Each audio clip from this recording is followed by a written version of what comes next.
Oh, hey bitch. Oh, excuse you. Baloney wash. I'm annoyed. I'm just here to give my opinion and carry in. Oh, it's Chris Avalon Unfiltered, bitch.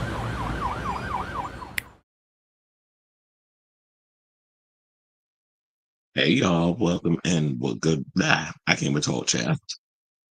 What's going on? It's your boy Chris Avalon, and welcome to a brand new episode of Chris Avalon Unfiltered, a show where we basically talk about all things going on in celebrity news, hot topics, pop culture. You know the drill. So, if you're just now tuning in, if you please do me a silent, hit that like button and that subscribe button. Also, be sure to smash that notification button so that way you know when we go live with a brand new episode of Chris Avalon Unfiltered. And of course, if you can tell, I'm under the weather. My throat is like a mess. So I've been drinking tea. I try to coat the throat before I read a bitch. So yeah, I'm gonna be trying to be very demure and mindful, like very Ariana Grande with my voice today.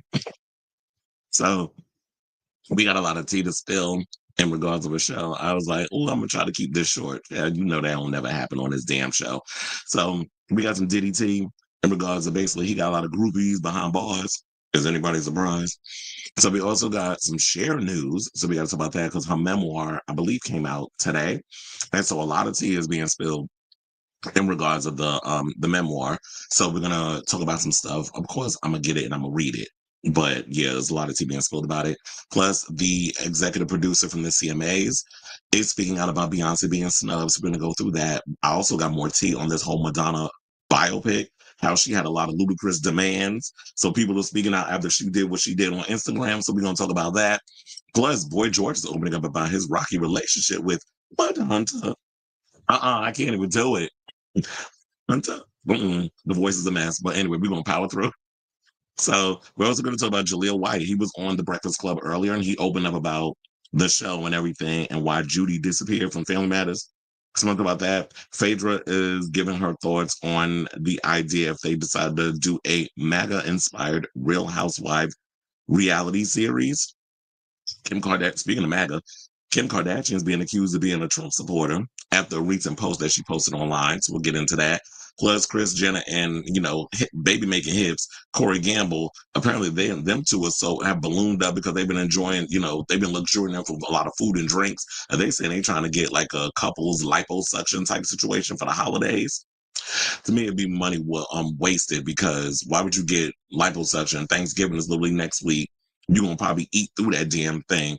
And then Christmas, you probably gonna eat through it again. But we'll talk about that. Plus, Wicked fans have a message for the moviegoers, and I'm co-signing. That's probably why my ass ain't going.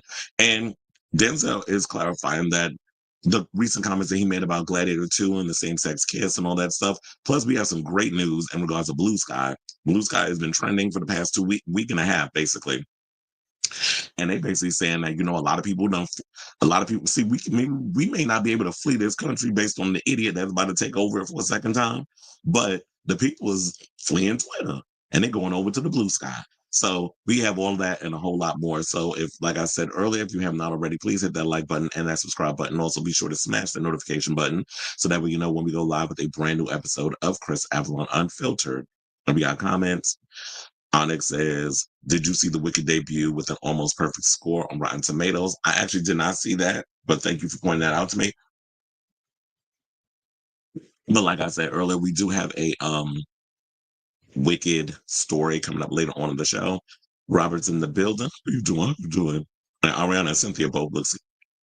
That's that Hollywood crap. Yeah, the minute they get up in the industry, y'all be having these bony bitches out here taking fucking Ozempic. And I'm sitting there like, I really don't get I really don't understand because I be seeing some people like you have no fat on your body. You're not shaped like Gabourey Sidibe, but y'all be the main ones running to get some goddamn Ozempic, and it just doesn't make sense to me. Leave it alone. If you're already bony, you already probably look bony in real life. TV already adds 10 pounds. Can you imagine what she looks like off camera? It's probably that boyfriend of hers, the one that looked like, well, no shade. You already said I'm not making fun of nobody's features, but that boyfriend probably feel like he hunching a piece of wood. Little Nas X announced a new single coming out this Friday after Light Against Similarly. God damn, wait, it flopped already? Well, I think at this point, if his songs are still flopping, I think at this point he just needs to just put out music and just tour. I don't know what I don't know what we can do to save or salvage Lil Nas X. I think him doing that religious imagery may have hurt him. I think he needs to come to the terms that he's not a mainstream queer pop artist, that he's probably a niche artist similar to a Troye Sivan.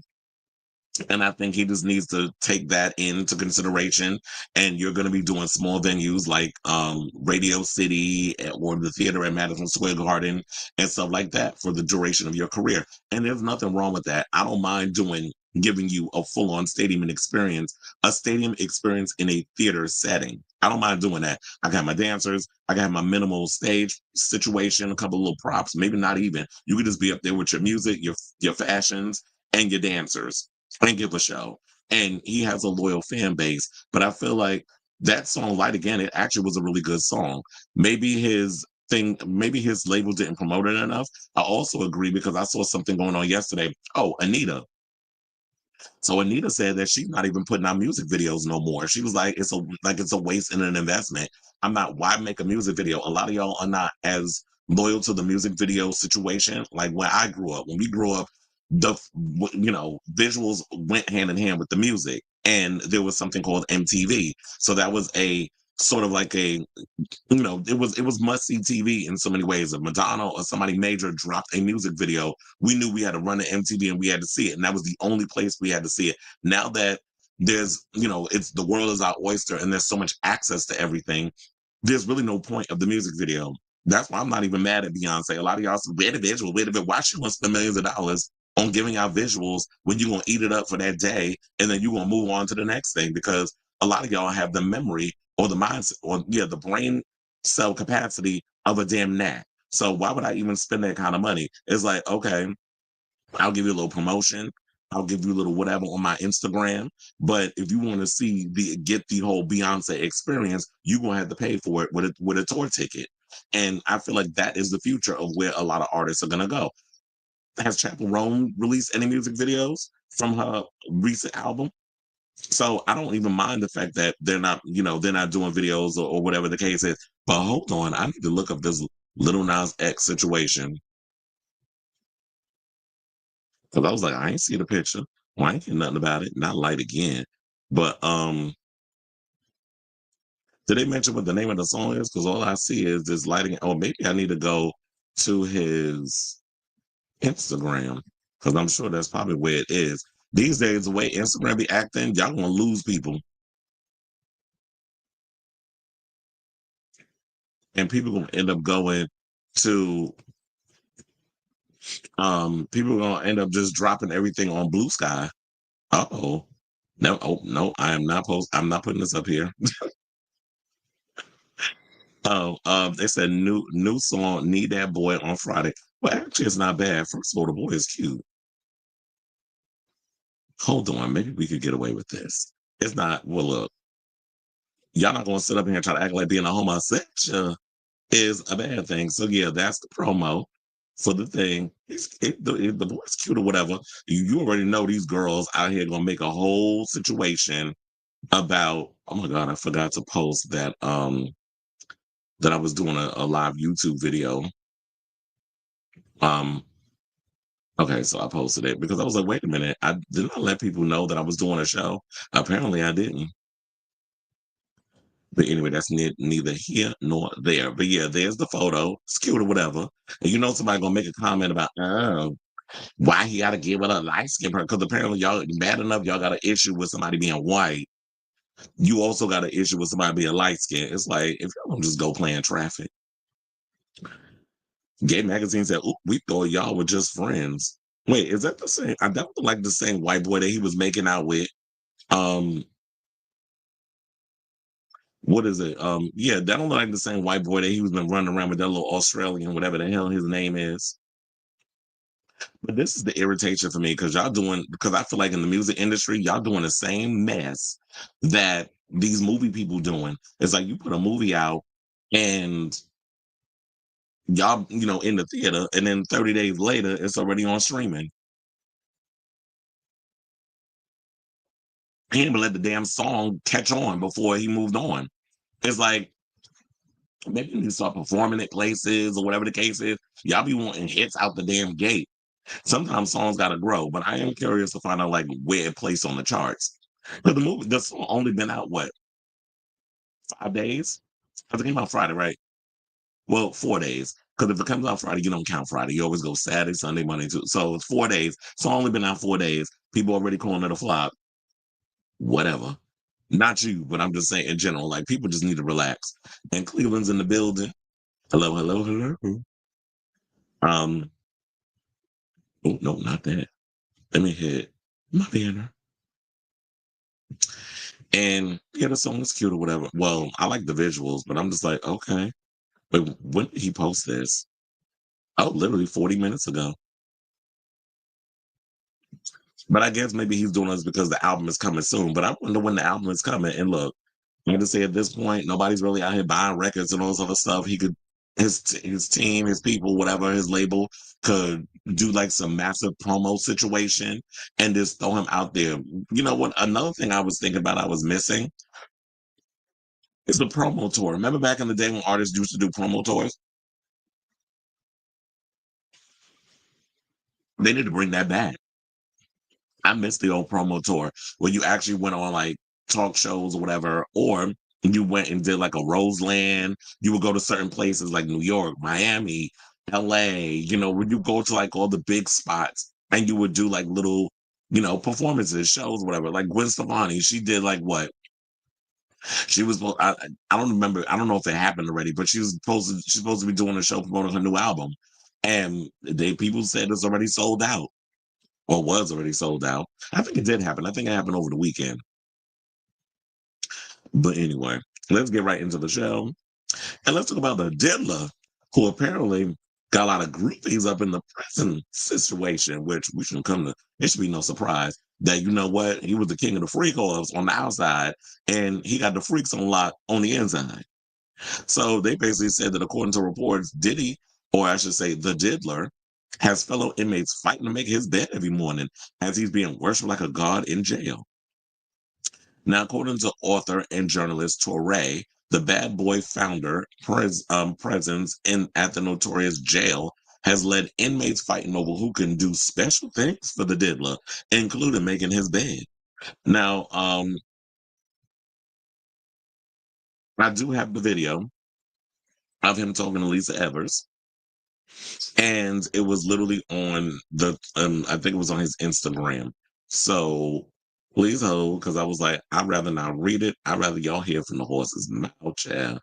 So please hold as we get into this clip. Some of the men locked up with Diddy are fighting for the opportunity to make his bed? What? According to someone who was in the unit that Diddy is in not long ago, there are like groupies among the inmates who want to do special things for Diddy and might even get jealous of another man who gets to make his bed or do other special nice things for Diddy. Lisa Evers, a super respected longtime reporter, spoke to somebody who was in the prison with Diddy and told us what's going on. He says Diddy's not in a cell at all. He's in a dorm with about 20 men who have high-profile cases. According to the man, this is not a really dangerous part of the prison. He said, everyone's chilling. Apparently, it's very important to him that everyone in there keep their spirits up. He goes around to people and he says, smile. And he looks you right in the eye and tries to make you happy and make you smile. Some of the men locked up with Diddy are fighting for the opportunity to make his bed. Okay, so we got it. So basically, it's like they apparently said that he's in a dormitory, which is interesting because I always thought that he had his own little special room, like away from everybody, which would make sense as to why all of a sudden somebody would raid the room and start finding these notes and all this paperwork and information, which was what attorney-client privilege or whatever that they said yesterday when we talked about it on the show that was being violated, because apparently he was using his power and money and influence to still carry out a lot of blackmailing type situations, even down to the point of using his own kids as a way to push his agenda, which I could totally believe because we've seen how, the three blind mice, Christian, Quincy, and King Combs, or is that the same damn person? I can't tell. None of them damn slow ass kids Diddy got.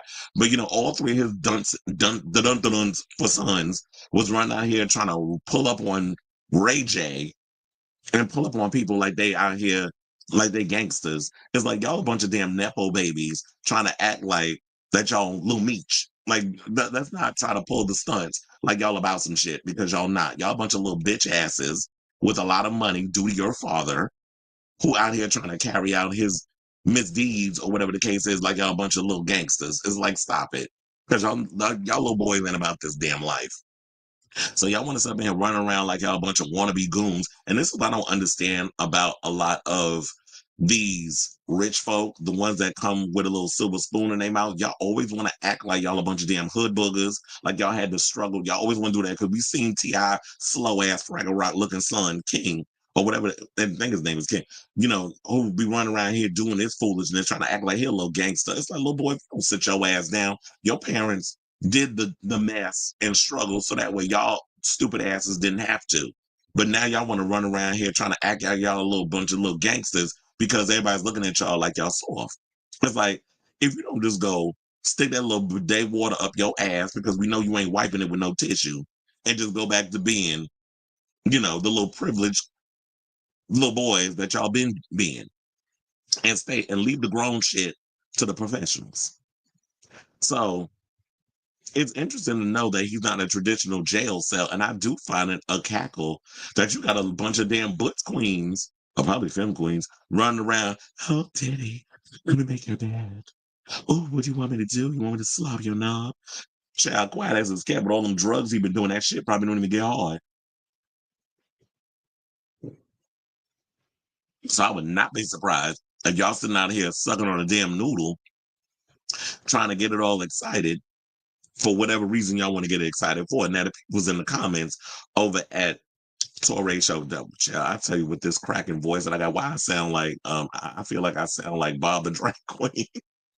Well, his voice goes high, raspy, and then low.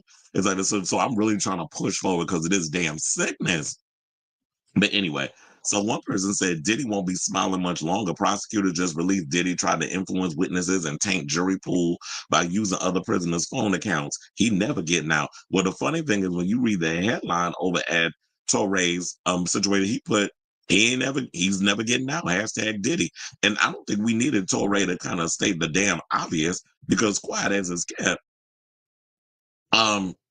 I've pretty much been saying that. It's like y'all sitting up here wasting that man time and money and resources, having him have his hopes up, thinking that he getting out of the clique. That man ain't getting out. The minute they put his ass up in there and locked his ass up, he should have known from that moment on that he ain't getting out of prison. Now, when they finally sentence his ass for how many years he gonna get, I don't know if he gonna get life. More than likely he is. I wonder where they gonna transfer him. Is he going to Rikers? Because I don't know if this Brooklyn establishment is like a prison where you just like keep people for years, or is it just like a prison where they keep you until you stand trial.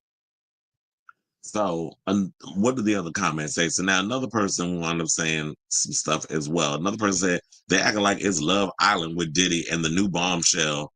Wait, they acting like it's Love Island and Diddy's the new bombshell in the villa. Well, you know what? Don't give these people no damn ideas because you got ATL Tay up in there making sexual content behind bars and posting it to his OnlyFans, inmate porn up in the prison and posting it to his OnlyFans. Don't be surprised if they decide to do a live from prison and you do like a Love Island edition.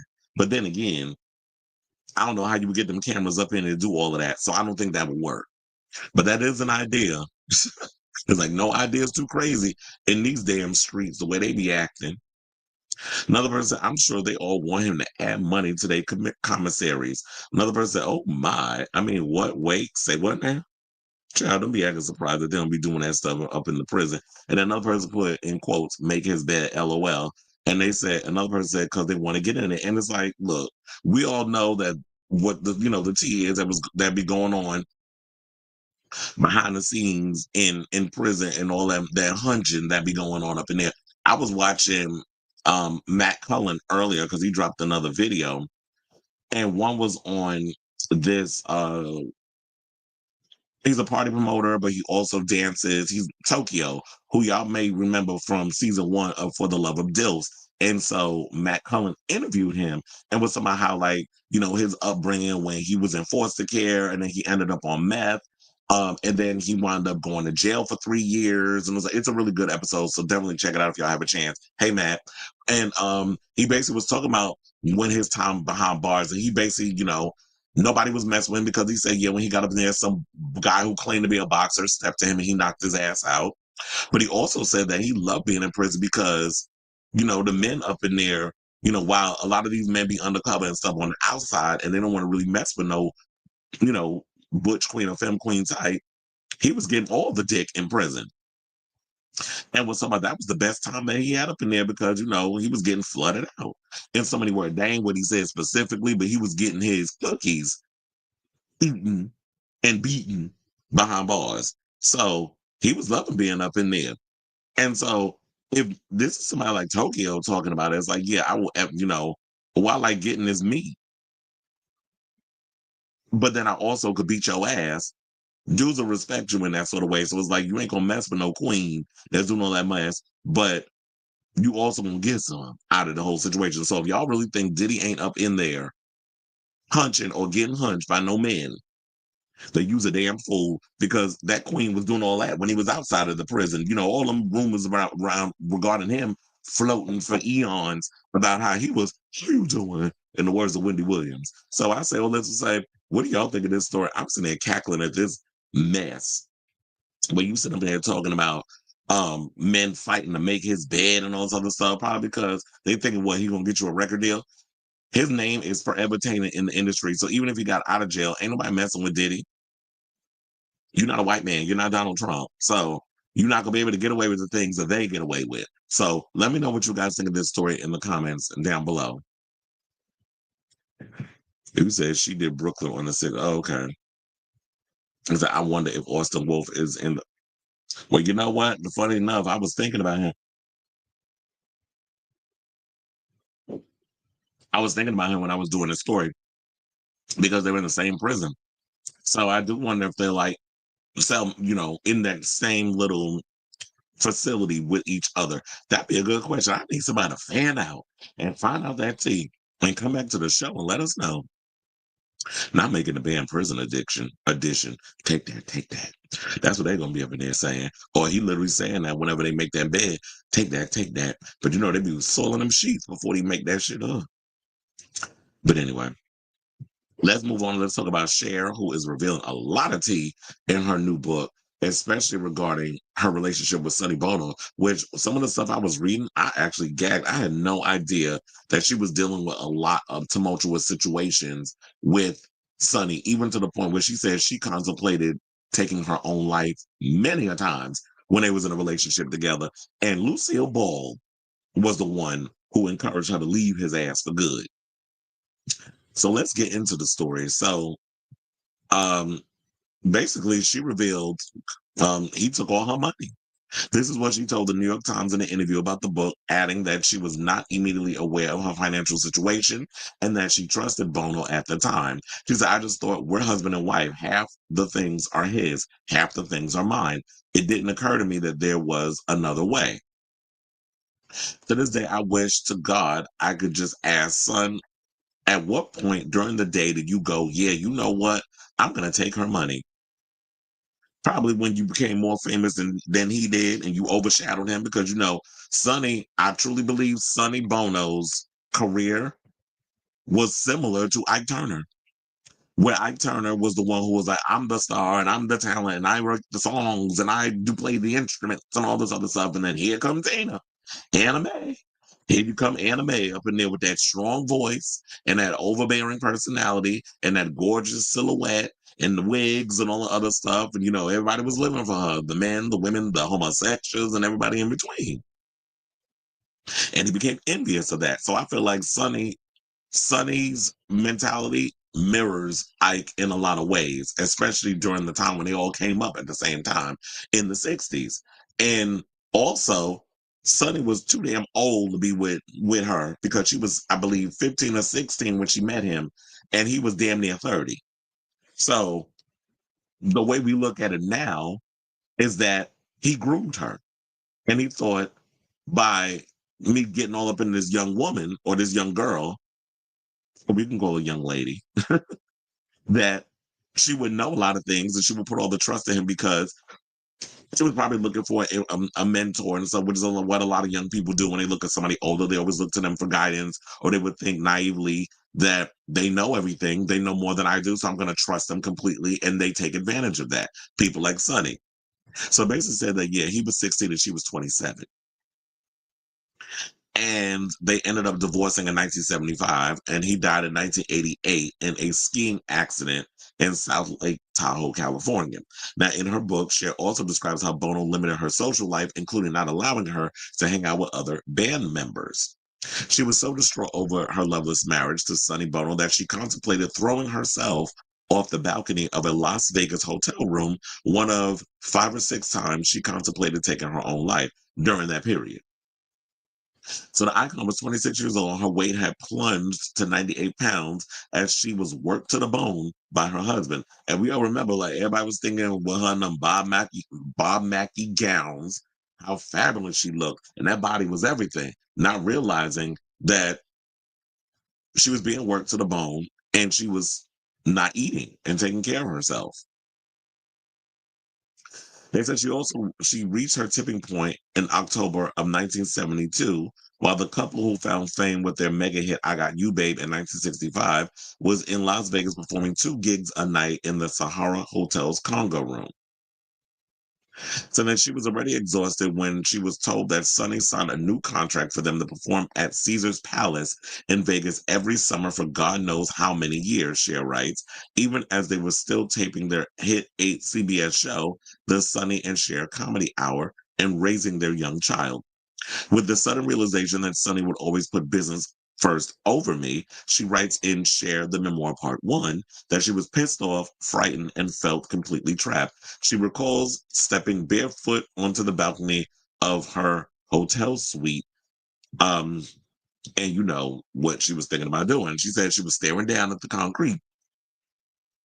She said, I was dizzy with loneliness, she writes. I saw how easy it would be to step over the edge and simply disappear. For a few crazy minutes, I couldn't imagine any other option. I did this 5 or 6 times during the Vegas stay, and each time I think about her child, Chaz, about my mother, about my sister, about everybody, and how things like this could make people who look up to me feel that it's a viable situation that I would step back aside. Or inside, I should say. Now, finally, she recalls one night between shows, she went out on the balcony again. And this time I thought, I don't have to jump off. I could just leave him. So it was a flirtation with a guitarist in her band that gave her the final push to leave Sonny, the man she met when she was 16 and he was 27. The night she confronted her husband and told him, I want to sleep with Bill. She actually didn't mean it, but Sonny, who she claims was so controlling that she was banned from wearing perfume, hadn't listened to her previous pleas to let her go. She said the silence was deafening. Then Sonny said, how long do you think you'll need? So it's like, you didn't even give a damn about whether or not I was going to sleep with this man. You was like, okay, go ahead. Go ahead and fuck him. How long you need? And she basically said 2 hours. Sonny left while Cher cried on Bill's shoulder. So the next day, this is what his shady ass did. When she asked her husband for $500 to leave, she discovered that he had already slept with Bill's girlfriend as revenge for her sleeping with Bill. Now, she never really slept with him. She just basically did that to get his damn attention to see. And you know, this is what a lot of women will do. Like, they don't mean that they're going to cheat, but they want to see and test you to see how you would react. And he basically was like, okay, go ahead. You wanna sleep with him? Go ahead and do it. And so she was pissed off because it's like, does this man even love me? No, you looked at her as nothing more than a damn cash cow. And you was gonna work her to the bone like she was your damn slave. And you was her master. And then you went and cheated with the girlfriend. And she was a willing participant. Probably because you went and probably told her, oh well, Cher done slept with your man, so let's get back at them and let's, you know, have sex with each other. So then she flew with Bill to San Francisco, followed by private detectives sent by Sonny, where they checked into a hotel and had unbelievable sex. So at this point, she's like, you know what? If you can't beat him, join him. Well, since you already got me out here being all accused of hunching this man, I'm gonna do it for real now. So they also said, she said, I knew then that I would never have sex with Sonny again. The two made a deal that they could live in their Malibu house on the weekends, and she didn't have a bank account of her own, receive a $5,000 a month stipend, but keep their split a secret while they continue to live together during the week and star on their hit show. Tension saw up them at the mansion.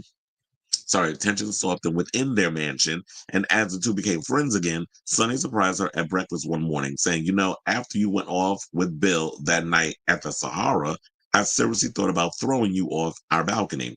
He laughed as he told her he figured he could plead insanity and get 7 years in jail before they released me. Then I'd get a book deal in my own show. You see, even back then, they were thinking in this way. And now when you look at it, you see people do that. You commit a crime, you get a reality show, you get to write a book. Look at Gypsy Rose Blanchard.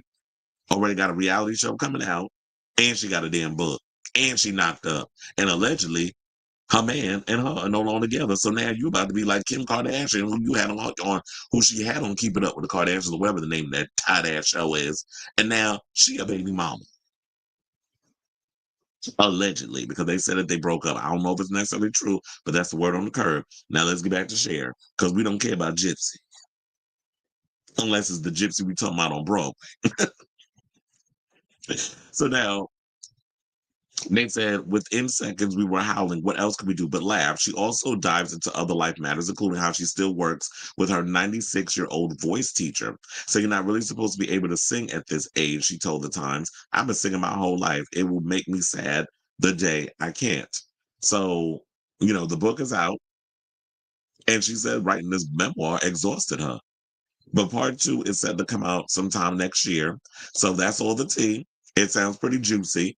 And you know what? I'm definitely looking forward to getting this book and reading it. I don't want to read any more or get more into it, even though we do have another story coming up, which is from the book that we're going to get into right after this. But yeah, reading about all this, like I feel like, you know what, Cher has been around for what?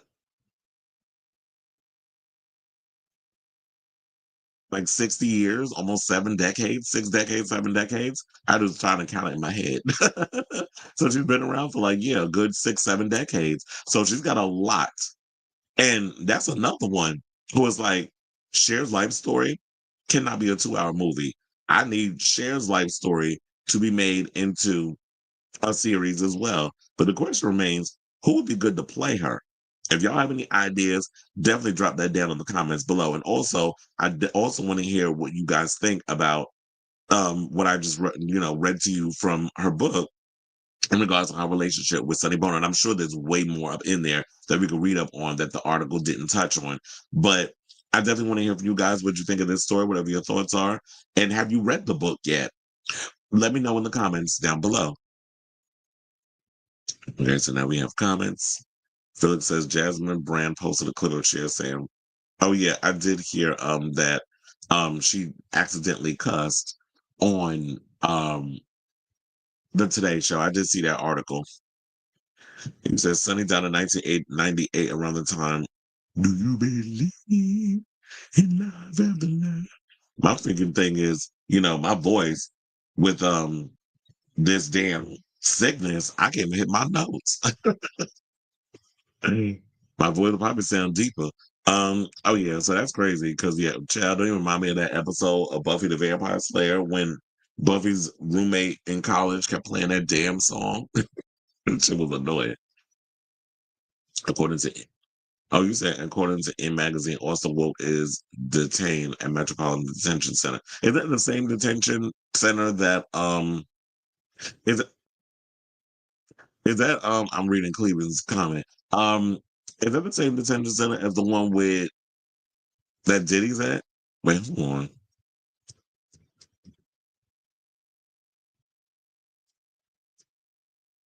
You trying to type? Yeah, Metropolitan Detention Center in Brooklyn. Yeah, the same detention center that Diddy's at. That's what happened. That's we were saying are they roommates. In the same little population. How you doing? Drive a seat. Um, Not Lady Gaga chair. Lady Gaga played Donatella Versace. I know some people say Dula Peep, but can she act? I mean, not count that horrible ass movie she did. That what was it? That's on Apple TV. That Matthew Vaughn film where she was in a spy movie. That movie was god awful. So bad I can't remember the damn name of it. But I don't know if I could see Lady Gaga playing Cher. Of course, you had to tell me Argyle. Yeah, that movie was terrible. Not Flea Diddy. He said he should time for what he did to Usher. He put him in. Well, yeah, I remember hearing that story. We talked about it on the show. I like to see Angie Harmon. Angie Harmon's too old, and so is Soleil Moon Fry. You know they ain't gonna have him do it, but not Punky Brewster. They're not gonna have him up in there playing that part. But we'll see. Okay, now speaking of Cher, let's talk about her relationship with Chaz, who she talks about in the book because, of course, Chaz is a part of her life. And we've always wondered over the years. I don't know if she's actually ever spoken about her feelings about Chaz and his transition, but she talks about it in the book and basically said that she got his blessing to use his dead name, which we all know is Chastity. And I have some thoughts on that, but we'll get into the story. So Cher has been a long-time supporter, as y'all know, of the LGBTQ community. The gays have pretty much kept her paid for decades. But she did reveal that her trans son's transition more than 10 years ago was difficult for her at first. And I think we've all pretty much known that. But I like the fact that she's speaking about it. Now, the legendary singer who's 74 spoke with Christian Amanpour on CNN about the transition period in the late 2000s for her son Chaz, who's 51, which included legally changing his name and gender. Amanpour indicated that Cher didn't struggle at all with her son's transition, which she corrected. She said, "No, that's not exactly true. I did. It was very unlike me to, in the beginning, have a problem with Chaz being gay, and it disappeared like that. And then we talked about transgender for many years, and she would say, no, I don't want to do it. And then he went and said, okay, I want to do this." So basically, it wasn't easy. Like I remember calling, and the old Chaz message was on the phone, and that was very difficult. But then you have one child, but you don't really lose them. They're just in a different shape. Now, Chaz, is Cher's only child with her late husband and former singing partner, Sonny Bono, who died in 1998. Now, Cher made a documentary about the transition process becoming Chaz. Oh, sorry, Chaz made a documentary about the transition process becoming Chaz that was released in 2011. He also became the first trans person to compete on Dancing with the Stars in 2011. Now, Chaz is so happy, so unbelievably happy, that I don't know what the people's problem are. They're fearful. They just don't understand how to react to it. Some of it's religious. I'm just not sure why it's such a big thing. She says, I talk to people on Twitter or people come up to me and I just say, just relax and you guys will get through it. You'll get through it together. And I feel like, yeah, I understand like some people are just not used to people who are trans or never encounter people who are trans. But look, trans people are not going to come and sexually abuse you. They're not going to put a gun to your head and make you do crazy things. Trans people are just like anybody else. They just feel like they were born in the wrong body. And I love the fact that Cher is someone who was like, yeah, I'm all for the LGBTQIA plus community. And we had a conversation about, Chaz going back and forth on, do you want to transition? Do you not want to transition? No, I don't want to do that. And then I guess maybe you thought long and hard about it. And it could be on Chaz's side that he thought at the time that, oh yeah, she's okay with the gay thing, which a lot of times parents will be. But then when you sit up here talking about, oh, I want to transition into a different gender, that can be a hard pill for people to swallow. So while you have gotten to the place where it's understanding on your end, where you know what you want to do and what you want to be, sometimes you got to allow the others to catch up to where you are mentally before you come down on the, oh, well, you don't accept me at this point, then F you. I don't want to deal with you in life. So Cher had to come to a conclusion of getting to that place. And we hear people talk about this all the time. Marlon Wayans even said he had to go through his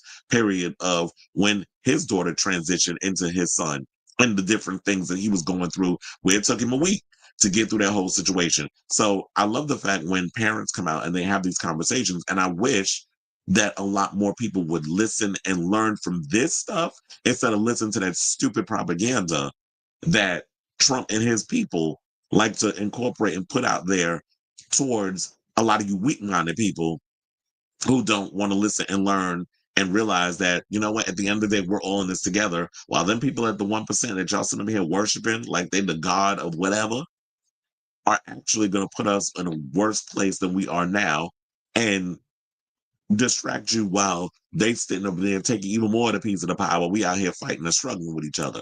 So I love the fact that she came out and said this about her son and basically said, you know what? I talk to people on social media and people try to come at me, I guess, to try to down me for having a trans child. She's like, you know what? Just relax, take a moment, really try to understand where your kid is coming from, and then you'll get through it. You just have to take time to take in what they're saying. You need to work on whatever issue that you got. Like if it makes you question your religious upbringing or whatever the case is, I think that's a good thing because why do we always as people go in and just blindly accept whatever we're being told, especially when you got it from these church folks or whatever the case is? And it's sort of like, you know what? Question everything. Because because me as a person, I've always been genuinely curious about people who are different than me. I don't know if it was the way I was raised or maybe I was just always wired that way. But I've always been genuinely curious about people who don't believe or follow the same situations that I do and learning from those people. And I guess maybe it's because I've learned to exercise my ego and not make it all about me and what I was taught. And this is the law and this is what the way things are. So I just have to just go along with it. I've never been somebody who has just been blinded by whatever people tell me, and I just go with it like I'm some damn sheep. I've always had a mind of my own, which I guess, kind of rubs people the wrong way, but whatever. So kudos to you, Cher, for talking about this. And I love the fact that Chaz was like, you know what? I told my story in becoming Chaz. So um this is an opportunity for my mother to tell her side of the story and what she went through and allowing her to be like, you know what?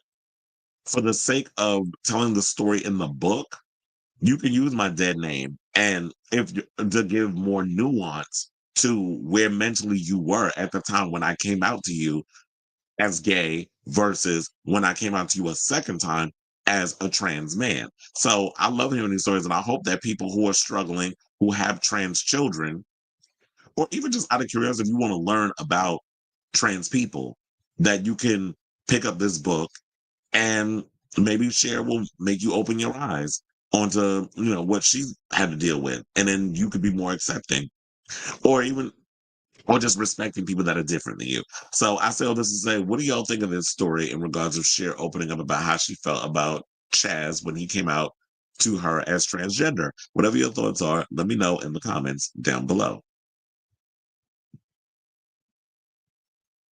I did not want to do that. Um, no, I don't want to do that either. I was like, let me move.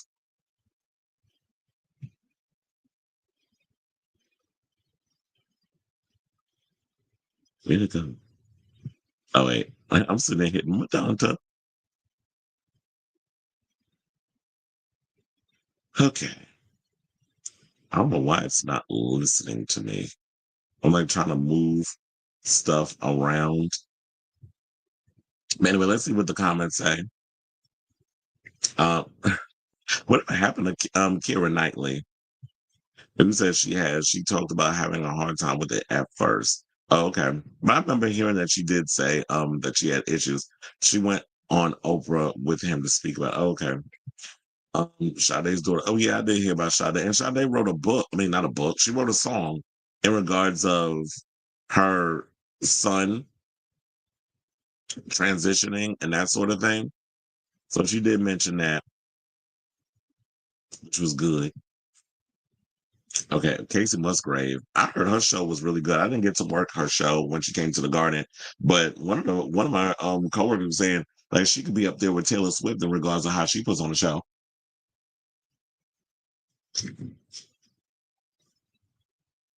He said Cher, I mean, Chad said he was closer to his dad than in the interview with Oprah. Probably because, well, I'm wondering if it was because, Cher was a workhorse. I mean, Sonny wasn't really doing nothing, especially after she left him. But anyway, the reason why I was doing, what was it? Now I got to look for it because I don't know where it went.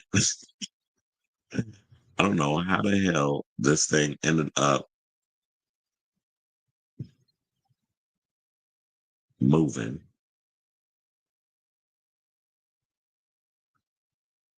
Listen to me. Way to go, way to go, way to go. Because I'm moving something around because I was like, okay, this is a last minute situation. No, this way. Thank you. I'm gonna just put it there. Oh, I think it finally did what I wanted it to do. Sometimes I'm trying to move these little lower thirds around. Don't want to listen. So I made an executive decision. I wound up swapping one of the stories because I was like, it's a good transition to go into this one after we were talking about bio picks and books and things. So let's talk about content. I know that was a terrible one because normally I'll be able to hit that note, but the voice is voicing today. So apparently, so we talked a little bit about Madonna's biopic yesterday that she went on Instagram and she opened up about the struggles that she's pretty much been having in regards of her biopic and getting it off the ground. So apparently, Madonna's highly anticipated biopic is apparently going to take a surprising new direction. Despite spending 4 decades as the queen of pop, Madonna, who's 66, has revealed she spent days struggling with producers and agents, prompting to downplay the scope of her long gestating self-directed biopic about her life set to star Julia Garner. Now, such struggles had the pop icon hinting at a potential pivot from the big screen to the small screen, igniting a flurry of excitement among her fans. On Monday, November 18th, the Grammy-winning icon took to Instagram to share her thoughts on the future of her life story project. Now, I was like, just for context, I do have her Instagram. So, yeah, let's pull that up again. And she basically said the following. She said, after struggling for days in LA, listening to producers and agents tell me why I couldn't make my film, I've been working on it for 4 years, by the way. Downsize, downscale, think smaller, they say. I realized that everything in my life is going to be challenged. No easy rides for me. I guess I should be grateful. It forces me to think outside the box. I did not have a normal life. I could not make this in the normal way. Spending time with my creative friends was just the fuel I needed to keep going. We all agreed that we need to be even more fearless. Art equals survival. We cannot shrink and make ourselves smaller. If you want something badly enough in life, the whole universe will conspire you help to get it. Should I make the story of my life into a series of feature film? Think before you answer. And of course, when we talked about it yesterday, everybody was talking about pretty much that that's her man, honey. Everybody was talking about that they wanted the biopic to be a series, that they feel like you cannot judge we'll say 5 decades of stuff from your career into a 2-hour movie. So according to the Daily Mail, they said producers of Madonna's upcoming biopic laughed at the singer's ludicrous demand for $100 million budget, but she is not going to have it done any other way. This is what a source has revealed. The Like a Virgin songstress to the Instagram on Monday, as you know, we said about in regards to the whole giving her fans an update on the biopic about her life. The movie, which is said to be directed by Madonna herself and will star Julia Garner, has been in the works for years now, but has faced a series of problems and delays. And the hitmaker explained in her latest post that she has faced yet another setback for the biopic because she said producers had told her she couldn't make the film if she didn't downsize. Now, a source has revealed exclusively to the DailyMail.com that Madonna has asked for $100 million to make the movie, which didn't go over well with producers. They said Madonna wants $100 million to do this, and the producers laughed at her. They told her that it was ludicrous, but perfectionist Madonna has no plans to back down, as the source added. Now she was going to be raising the $100 million herself. Well, we'll see if she's able to pull that off. Because I was going to be like, sis, maybe you need to use $100 million in your own money. But then again, I would not recommend that because if I need to give y'all two prime examples of people who use their own finances to make their movies and it flopped big time, Jennifer Lopez with This Is Me Now, even though technically it's not a movie. It was like a little visual album situation that she did with Prime Video, where everybody told her not to do it. And she used 17. I believe it was, they said 20 million, but I believe it was 17. And then Francis Ford Coppola with Megalopolis, he used a lot of his own money, even put up his own villa to finalize that, to fund that movie. And it bombed big time. So on one hand, I'd be like, Madonna could put up her own money. On the other hand, I wouldn't recommend it. But then again, I do feel like because Madonna is who she is, that she could make that money back. The only problem is, I do not think a Madonna biopic is an $100 million grossing, $100 million budgeted movie. You don't need to make that movie for that kind of money. Hold on, because let me look this up before I get into the rest of the story. I want to know how much the budget for this um, Michael Jackson biopic. And it's crazy when you got to type with one hand.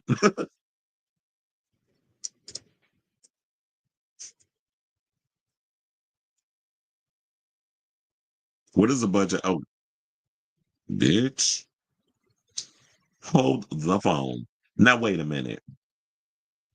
So now, if Madonna asking for $100 million, y'all need to give it to her. Now that I looked at the number, they said the budget for Michael's movie is $155 million. Now, if y'all spend that much money on Michael damn Jackson, why y'all not gonna get that money to her?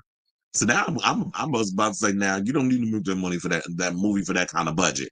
Now that I looked up that number, I'm like, wait a minute. So y'all doing almost that movie gross? The budget is almost $200 million, but you're not gonna give her $100 million? Why not?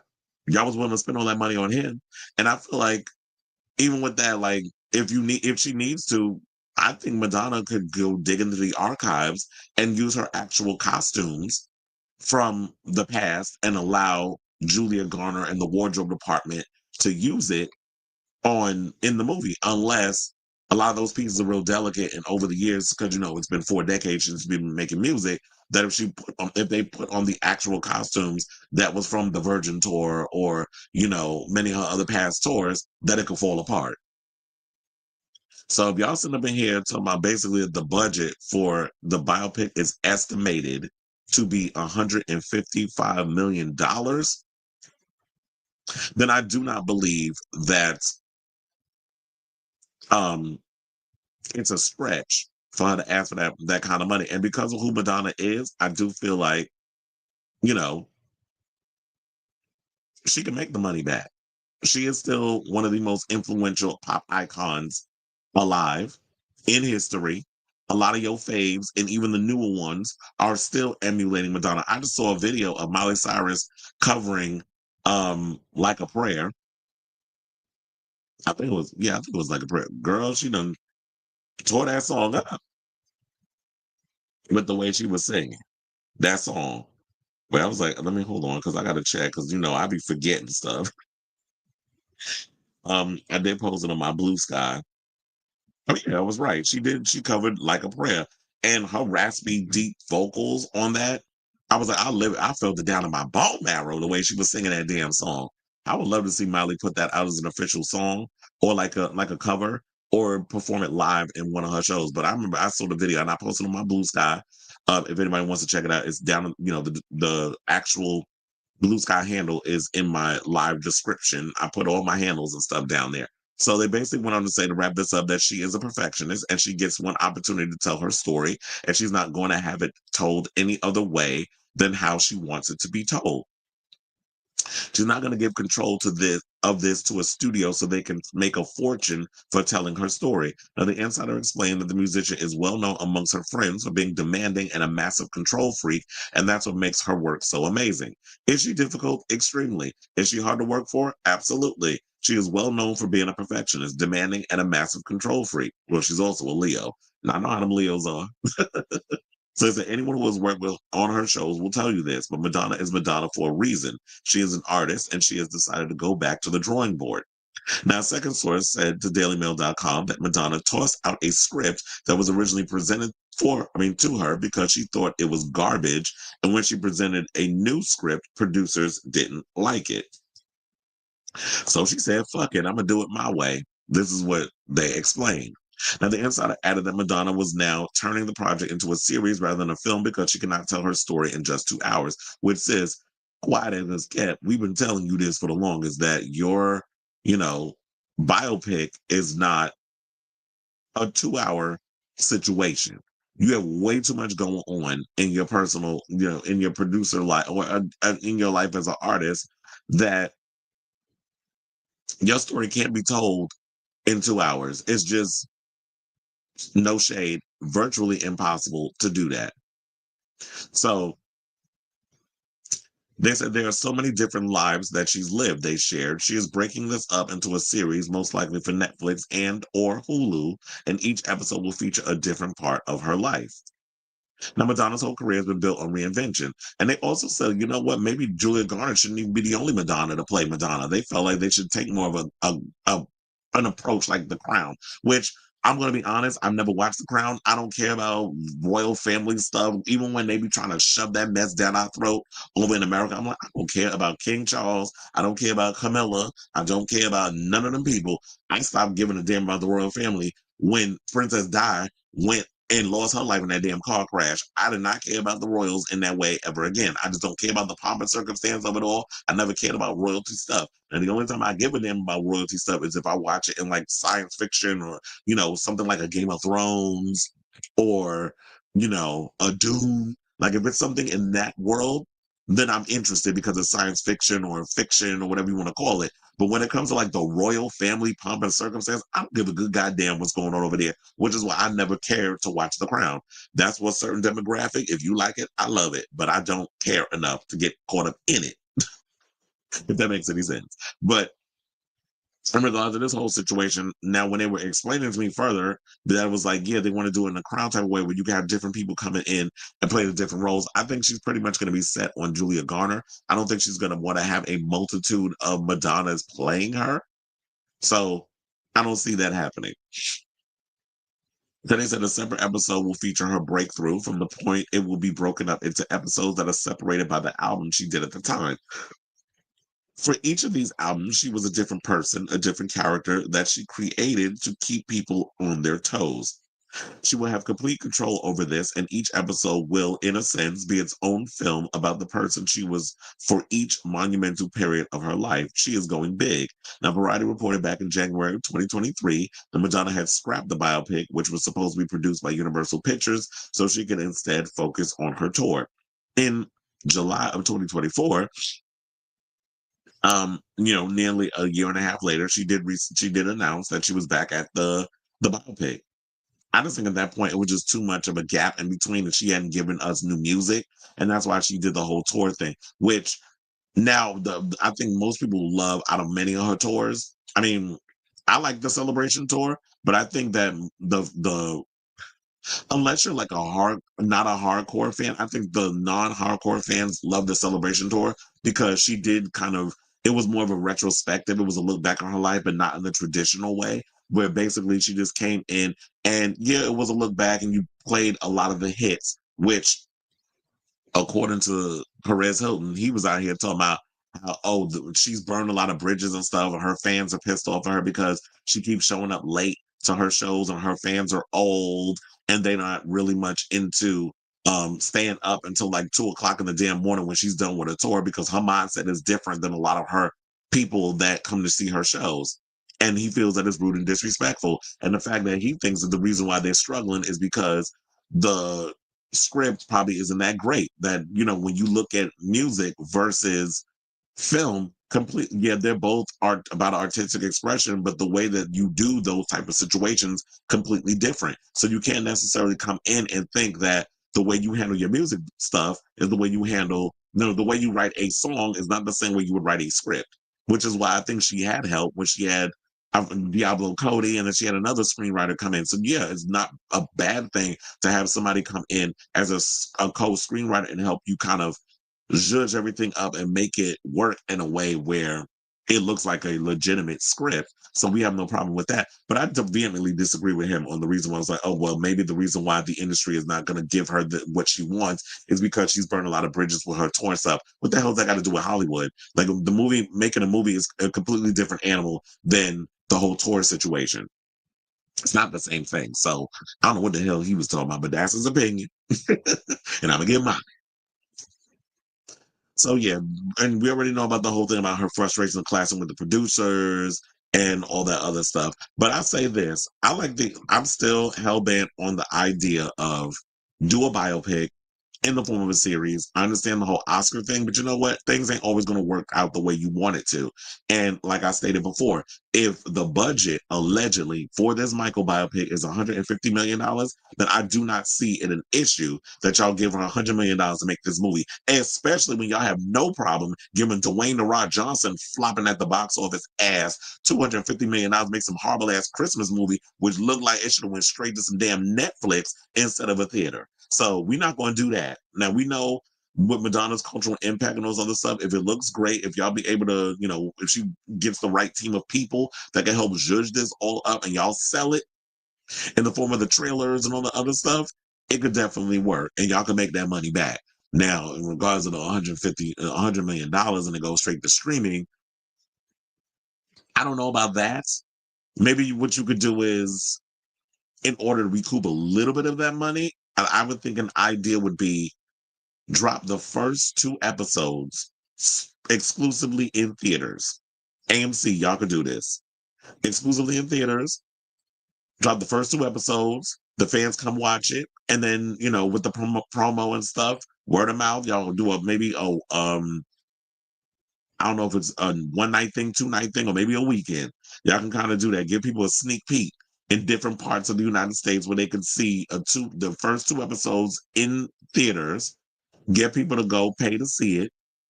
Then they could talk about it on social media. And then that'll drum up enough where y'all can make this money. Or do it with Netflix, because apparently they got money to burn and they don't give a damn about, if they'll give you a big budget and then they just throw it up there without even thinking about putting it in the theater. So if you want to take that risk, do it with Netflix, because apparently they got a lot of money to burn over there. So I still have this to say, what do you think of this story? Because it gives more nuance. Because yesterday when we talked about this, we only focused on whether or not it should be a biopic versus a movie. Today, with more of the story coming out, now we're talking about the fact that there was rumors that she wants to make the movie with a $100 million budget. I guess it is going to be expensive to make New York look like New York in the '80s and make it really look like New York. So I'm wondering where they feel like the budget would have gone from that, because the licensing of the music is not going to be expensive. The wardrobe and stuff, you probably dig into the archives. Or like I said, maybe that the pieces are delicate, so they don't want to use that, but you can replicate, go in her archives, look at the fashions, and you have your costume designer who can replicate a lot of those clothes.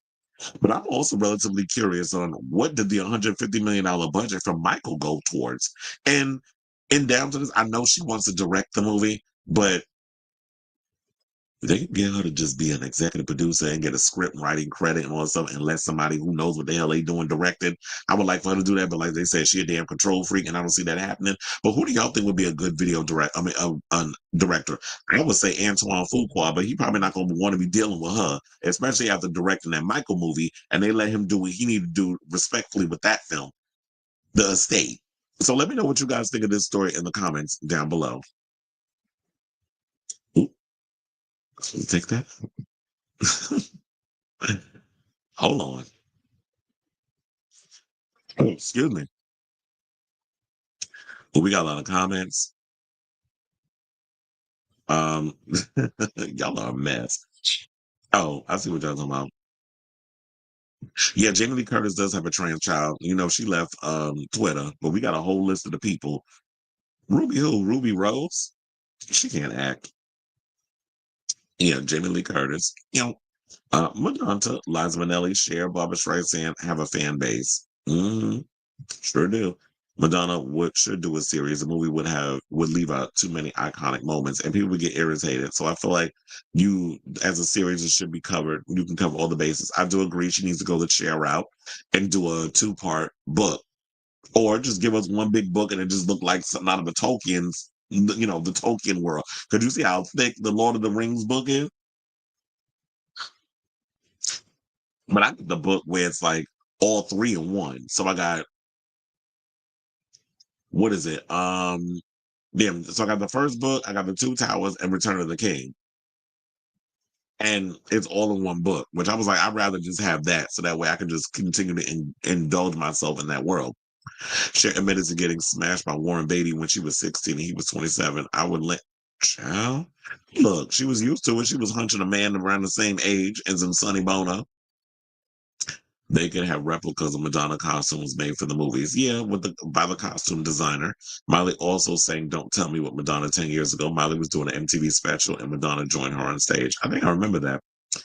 I think she wanted to do a biopic, excuse me, because she wants an Oscar probably for directing. But at this point, because they're making it difficult for her, I don't even think that the Oscar situation is going to happen. But like we said yesterday, I don't know what the rules will be if maybe she could put the song up for an Oscar contender.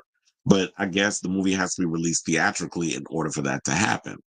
But then she could say as a loophole that technically it was released in the theater when I released the first two episodes in a theater, and then have the fans see it, and then even at one point, like very much IFC, the IFC theater in Manhattan, you have Madonna come in, and you have somebody that she trusts that can come in, and not Jimmy Fallon because he's just gonna kiss her ass the whole damn time, but have somebody come in and they interview her and ask her some questions about the biopic and what people can expect and all that other stuff, and that'll be a great moment. Like that's what I would do. Now, why is Madonna looking like Glorilla? I think it's surgery mixed with fillers. No, not fillers, filters. I think it's like the same thing with Nene Leakes when she had all that work done and you still putting filters on top of your work. So I do think that she does that a lot too. Did you? I did not like Queen. I did not like the Queen biopic, and I've talked about this many a times on the show that I did not like the Queen biopic, even though it made a shit ton of money at the box office. I think the gross it grossed about 900 something $1 million. Let me look that up. Hold on.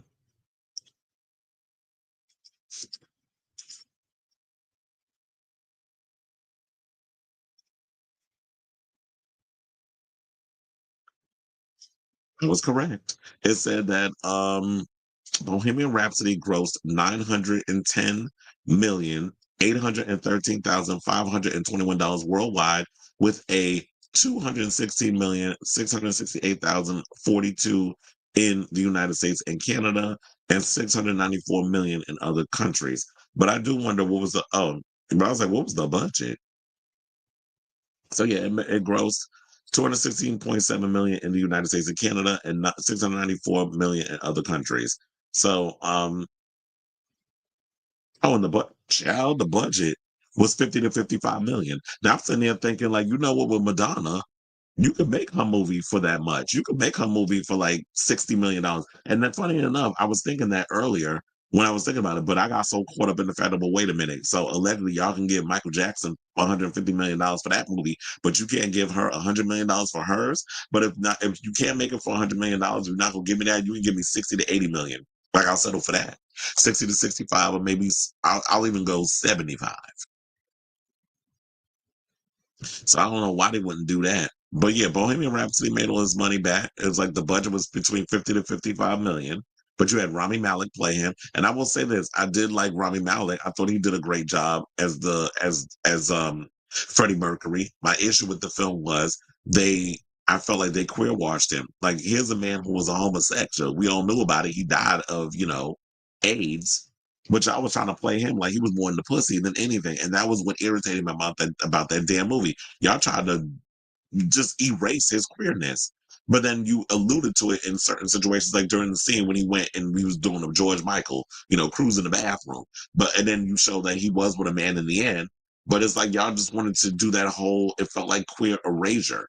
And I'm sure it had to do with the bandmates, which is funny to me that it's like y'all had Adam Lambert out there doing the covers and touring it. I'm sure Adam made a whole lot of money. I'm not mad at him over that, but it was just the way they handled that film. Now, as far as like the Elton John one, should I be ashamed to say I never watched it? It's because I was so so pissed off about the whole Bohemian Rhapsody movie. I didn't care about watching the Elton John one, but I do feel like I need to watch it because I heard Taron Egerton did a great job playing the character. I'm just glad they didn't go with Justin Timberlake because remember at one point when Justin Timberlake did appeared in the Elton John music video as Elton John, and there was a word on the curb that he was in the running to play that part. In a way, I'm kind of glad they didn't pick Justin. I like Taron Egerton, so I'm glad they went with him. Still would like to see Taron Egerton play Wolverine in the future X-Men films. It's either him or Daniel Radcliffe. Madonna heavily filters her pictures. She seems really insecure about it. I think she is because she's a woman of a certain age. And while you sit up here trying to act like you're not an older woman, you can clearly see based off of what you're doing that you are heavily insecure about aging. Sis, it's inevitable. We all are going to leave this earth, whether we want to, come to that conclusion or not. But just enjoy what you got while you're here. And if, people want to sit and continue to critique you about getting older, you can tell them to go suck an egg. Like I said yesterday, what she could do is 2 episodes on the 80s, 2 episodes in the 90s, maybe 3, and 3 for the 2000s up to now. But we'll see what she does. Does she have a Jamaican boy? My Jamaican guy. I have no idea what his ethnic background is. But I wouldn't be surprised because she like that chocolate and she like that Zulu dick. I'm not saying that he got to be African. I'm just saying, as the old phrase from Zulu dick. She like to get piped down. I think if it goes up to 8 to 10, you know what? That is a great idea. I'm with that. Greta Gerwig can direct it. But I know she's doing The Lion, the Witch, and the Wardrobe, right? And that's what her next project is. It was supposed to do, I think it was supposed to be with Netflix or whatever. But she had an issue with them because they didn't want to release the movie in theaters that she was doing. And she's like, wait a minute. So y'all just want to have this go straight to streaming. And with the success of Barbie, like, they will make that money back. But Netflix is on some whole other mess. Bill Condon, you know what? I'm with that too. I'm with Greta Gerwig or Bill Condon. Wait, did Bill Condon recently, isn't his next, did he do, what's that movie with Hugh Jackman, The Greatest Showman? Did he do that? And it also is directing that upcoming movie with Robbie Williams as like a monkey. Yeah, I saw the trailer for that. I forgot the name of it, but it looks really good. I started getting emotional watching the commercial. So I'm wondering if that's the same one. I gotta check that out because I think it is Bill Condon who directed that. He also directed. Wait, no, he didn't direct Moulin Rouge. That was Baz Luhrmann. Absolutely, and that's why I didn't like the movie. It was like y'all were trying to queer wash him. It's like, no, we're not going to do that. And that's what pissed me off about that film. Exactly. So it's a racist queer identity and somehow won an Oscar for Best Actor because that's Hollywood. That's why I'm not buying that mess with Denzel and Ridley Scott denying the homosexual stuff that was taken out of the movie that we got Gladiator 2. Because it's like over even years later we still scared of homosexuality when it's a thing that is part of is natural. And they said I've had a Queen poster in my room for almost 5 years. Oh, all right. You did not. You didn't. Oh, you said I didn't miss much. Elton's movie was more of a musical. Well, then I might not even like it because you know how I feel about musicals. Like I'll watch a musical in the theater, but as far as like a movie musical, I don't know. That's like when I'm about to bring up that Wicked story later on too. It's, I can't get into Elton John. He gives me evil spirit vibes. Mostly him having to. You want to know something? I'm not going to hold you, but that's what I was thinking in my mind too. Is that, excuse me, I can't really, I've never been able to get into Elton John's music. Like, I'm aware of his music. I know, was it Goodbye Yellow Brick Road? I'm Still Standing. I know I know all those songs. But as far as like Elton John, the artist, I never could get into him. I like the over the top costumes, which, Lady Gaga definitely emulated him with the over the top costumes, the way she plays the piano and all that stuff. So I totally, I get the overall aesthetic of him. But as far as like his music goes, I could never really get into him. And plus, I know like he's like this big lover of music or whatever, but I could never get behind that pompous ass attitude of his. And that was always a thing that turned me off. She's not with him no more. Then why did she put him in the picture that that she posted for yesterday? Unless she keeping it a secret. and how Elton John treats his female peers. Like, I mean, how he spoke about Janet and Madonna. He's very unlikable and thinks he can get away with it. You know, some people say he a Trump supporter too, but you're British, so you can't even vote. You can't even vote in America, cat. Wait, why can't I get my water? I think it's because of the ice that's up in here. I got too much ice in this damn water jug. You say he had his medulla people, Brittany. Oh yeah, because the other day when I was at the garden, I was hearing what is it, Rocket Man? I was hearing they played that version, the one with Dula P. And I was like singing along because I like, you know, the version with Dula P. He also called dance pop music was trash, but now relies on it to chill. And that's what I don't understand because I'm like, wait a minute, what kind of homosexual are you that you want to look your nose down on dance pop music? Speaking of which, Charlie XCX was in Times Square performing last night. I'm so mad I didn't even know about it until today. Well, this morning when I woke up, it's a legendary moment was when Madonna won the Golden Globe from. Oh yeah, I love that point. I love that. I was watching it the other day. Somebody posted that on YouTube, and um, Elton John was pitching a bitch, and then they asked Madonna the question. I forgot what she said. She took more of the high road. And then when they said for Masterpiece Madonna, and they showed his face, that was the ultimate cackle. I still cackle over that. Called her a fairground stripper. Well, what would he know about stripping? Nobody want to see him with no clothes on. That look he gave the camera, yeah, damn sure was. And you said, speaking of Wicked, I'm off to grab a bite to eat. Head to the Paramount Theater in Seattle for another performance of the show. Well, I think also, I remember, is Wicked still on? I think Wicked is still on Broadway in New York. I could be wrong. Because I have a hard time keeping up with what's in theater. I would have to ask my friend Joe, who actually I saw the other day, went to go see Sunset Boulevard with Nicole Scherzinger again, because when he loves a play, he will go see it like 50 million damn times. Like, I wish I had Joe Coin. I could just be blowing it on theater tickets.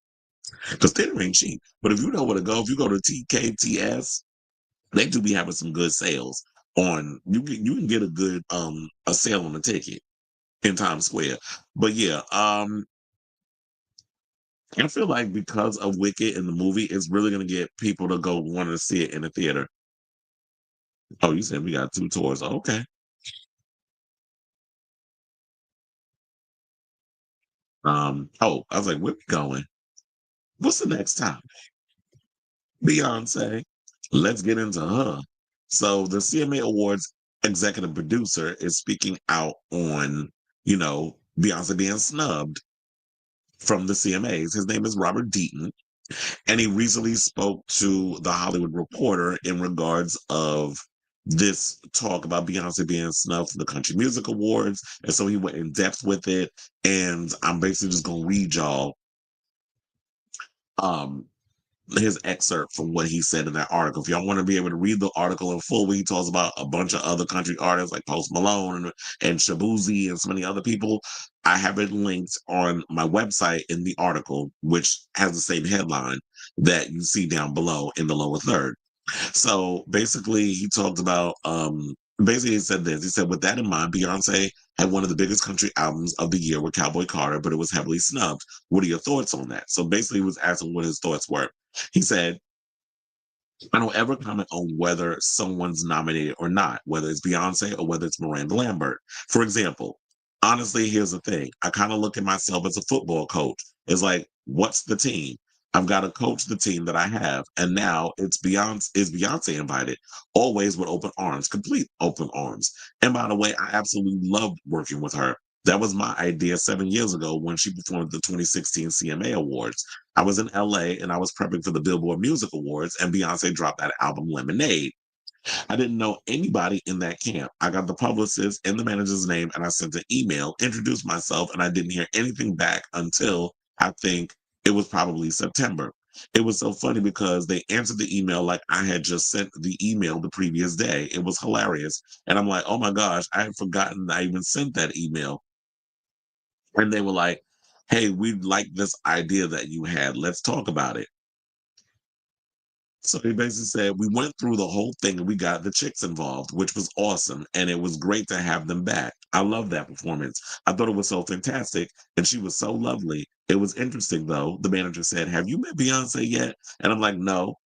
I was making sure that she's not overwhelmed and getting her bearings. And he was like, no, no, come on up on stage. So we went up there and I met her and she was great. And she was so warm and nice. So we were walking back to the producer's table with the manager and he goes, okay, here's the thing. She knows you now. I'm like, okay. He's like, so therefore you don't have to go between anybody. So you don't have to ask me or anybody on her team. You got anything you want to do, change anything that you want to talk creatively with her about. She knows you now. Just go right up and talk to her.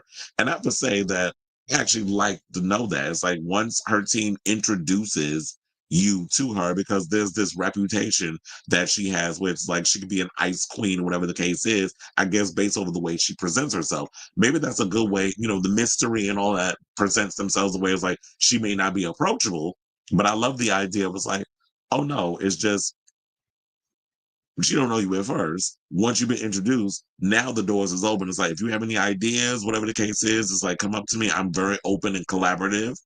I'm not like certain other people where it's just like, oh no, this is my thing. You don't tell me what I can and can't do. It's like you want to make the situation better, which is why Beyonce has the reputation that she has, where every time she puts out something, people look at it as its greatness because she's always open and collaborative with other people on how to make um the performance, whatever the case is, better based off of what you're watching at first, because things don't always turn out to be the way it is in the beginning. There's always, things evolve along the way. So he basically said, it was awesome. I can only tell you what I feel and what I have in my heart. Okay. So I'm watching the performance go down that night. I see all the cameras. I got 17 cameras. I got a big, huge monitor backstage at my producer's table. I'm looking at all the cutaways of everybody, and you should have seen Faith Hill's face. It was awesome. And her performance was awesome. And I would say that, and and they know this, I've talked to Beyonce's manager. I don't know, I think 3 times since the album came out, and they know that they are always welcome. She is always welcome to come to on this show. Again, let's be inclusive. And I can only talk to what I can do. I can only talk to what I know is in my heart. It's always better when we're inclusive. And I feel like we're just scratching the surface here. And I think also is because, you know what? Maybe the country music audience is in a way where they've been hesitant to see, you know, or some change, whatever the case is. Or maybe it's because it's Beyonce. They're looking at, oh, here's this girl just coming up in here. She be doing all this other type of music. And now she coming in here trying to cosplay in our space. And you just thinking that somebody's going to roll the red carpet out for you. That's probably what the people on the outside is saying. But as the producers coming in, it's like, you know what? We're open to evolving country. We're open to evolving the scene and everything changing. Because look, Post Malone wasn't a country artist when he first started out. But here now he come up in there, he's been welcomed with open arms. And I know people could say that maybe it's because he's a white man. And of course, you being white, you can just jump in any space and it's okay. And people don't have a problem with it, which there is some truth to that. Whereas you have this black girl who's come up in here doing things, and maybe in her mind, she's not thinking about all that extra stuff. There is the fact that, she is coming in to it from an education standpoint where she's educating people on the history of country, but also putting her own emphasis and stamp on it. So I don't know necessarily why they had the attitude or the reason behind the snub. It'd be nice to know the reason why. Well, not even snub, because I know some people say, the people don't get snubs, whatever. The reason why she got no nominations. I would really like to know the real root of someone who is, how like when it comes to the Grammys, they do like those anonymous Q&As when they talk to people on like how they vote and all that other stuff and what they really think, but they're anonymous. I would really love for them to do an expose or like a situation on people who are in the industry that are anonymous voters, whatever, or why they did not choose Cowboy Carter. Because I'm always interested in picking people's brains and trying to understand the root of this situation on why they vote the way they vote or why they think the way they think. And I think that should be an open dialogue and a good conversation to have instead of people just going, oh, well, y'all hate this person, y'all haters, or you don't like black women, or just weak ass arguments that a lot of people would like to have when it comes to stuff when you make blanket statements about certain things. It's like, I don't want to do the whole deep as a pond type situation. I think we need to go to the deep end of the pool and find out the real tea. So last person in our list, they did ask, they said, when you say there's always an invitation for Beyonce, is that to attend or perform? And he says, I told them way back in June or before June when the album Cowboy Carter came out. I said, hey, listen, I know that what y'all do is different. And it should be, by the way, that she's Beyonce. Because the last few albums she has done the typical she hasn't done the typical promotion. Even with the pop stuff, she doesn't do the typical promotion. It's like she's Beyonce. She doesn't have to go do late night television. You know what I'm saying? How she promotes her music is different. But I had a conversation with her manager and I said, look, I'm just letting you know the arms are open wide for her. If she wants to perform, if she wants to attend, whatever she would like to do, I want you to know that that the welcome mat is at the front door. So they know that. We had lovely conversations with her manager. I will say this, I had a wonderful time working with her. And again, I love the performance. It was my idea to invite her in the first place. And let me tell you something, talk about work ethic. Whoop, that work ethic is next level. I think they rehearsed for 7 days in LA, like everybody, full band, dancing, everything. And you already know Beyonce is a perfectionist. So she goes long periods of time to do that, which I think also was like when the rumor came out that she was going to do a residency at the Sphere, and they were like, she turned it down and she was looking at something else simply because she wanted the rehearsal time. And they were like, we don't have the wherewithal to shut down the Sphere so that way you can get a feel of the place and you can rehearse in this space. They weren't going to do it. So if that still comes up down the road, I would love to see that. But I also think that it's going to be a great thing. Look, whether or not they accept her in that space, she made the album she wanted to make. She proved the point that she wanted to prove. And on the other hand, I will say also that, you know what? Awards is whatever. I don't think that people should only get in this business just to be collecting awards like some damn tchotchkes in your house. It's like, okay, so if the awards is the icing on the cake, that's just the peers appreciating what you do. But as long as you know in your heart of hearts that you created what you wanted to create and you did it your own way, then that's all that matters. And at this point, I'm actually looking forward to seeing Beyonce perform songs from Cowboy Carter during this halftime thing that she's going to do on Christmas Day for Netflix. So I say all this to say, what do y'all think of this story? Because, you know, when he said that he loved what she did about the chicks and all other stuff, that is a good thing that she was able to do that, you know, that performance. But of course, we heard the story regarding the reception of her when she performed at the CMAs and the chick's performance and the reactions from the shady ass audience members. So let me know what you guys think of this story in the comments down below. Okay. Onyx says the average listener of country music is Republican, and those people tend to be a little, oh, we know, yeah, ignorant, racist, misogynistic. Beyonce is still in the top 5 of best-selling album units this year. She's the only act to debut before the 2000s in the top 20, as she should. There's a lot of Trump supporters at the CMAs. Dr. Oz was named for a camera. Child, a joke. Why didn't pick Dr. Phil? He had Dr. Phil up in there, um, you know, speaking for him at the rally at the Madison Square Garden. And I find it funny, like you up in here naming Dr. Oz, you should have Dr. Oz take over the type of job that RFK's about to do. But then again, he's a cardiologist. What the hell he know about politics? Remember when he tried to run and lost big time? I think he was trying to run for Pennsylvania, right? Or was it Jersey? It was one of the places.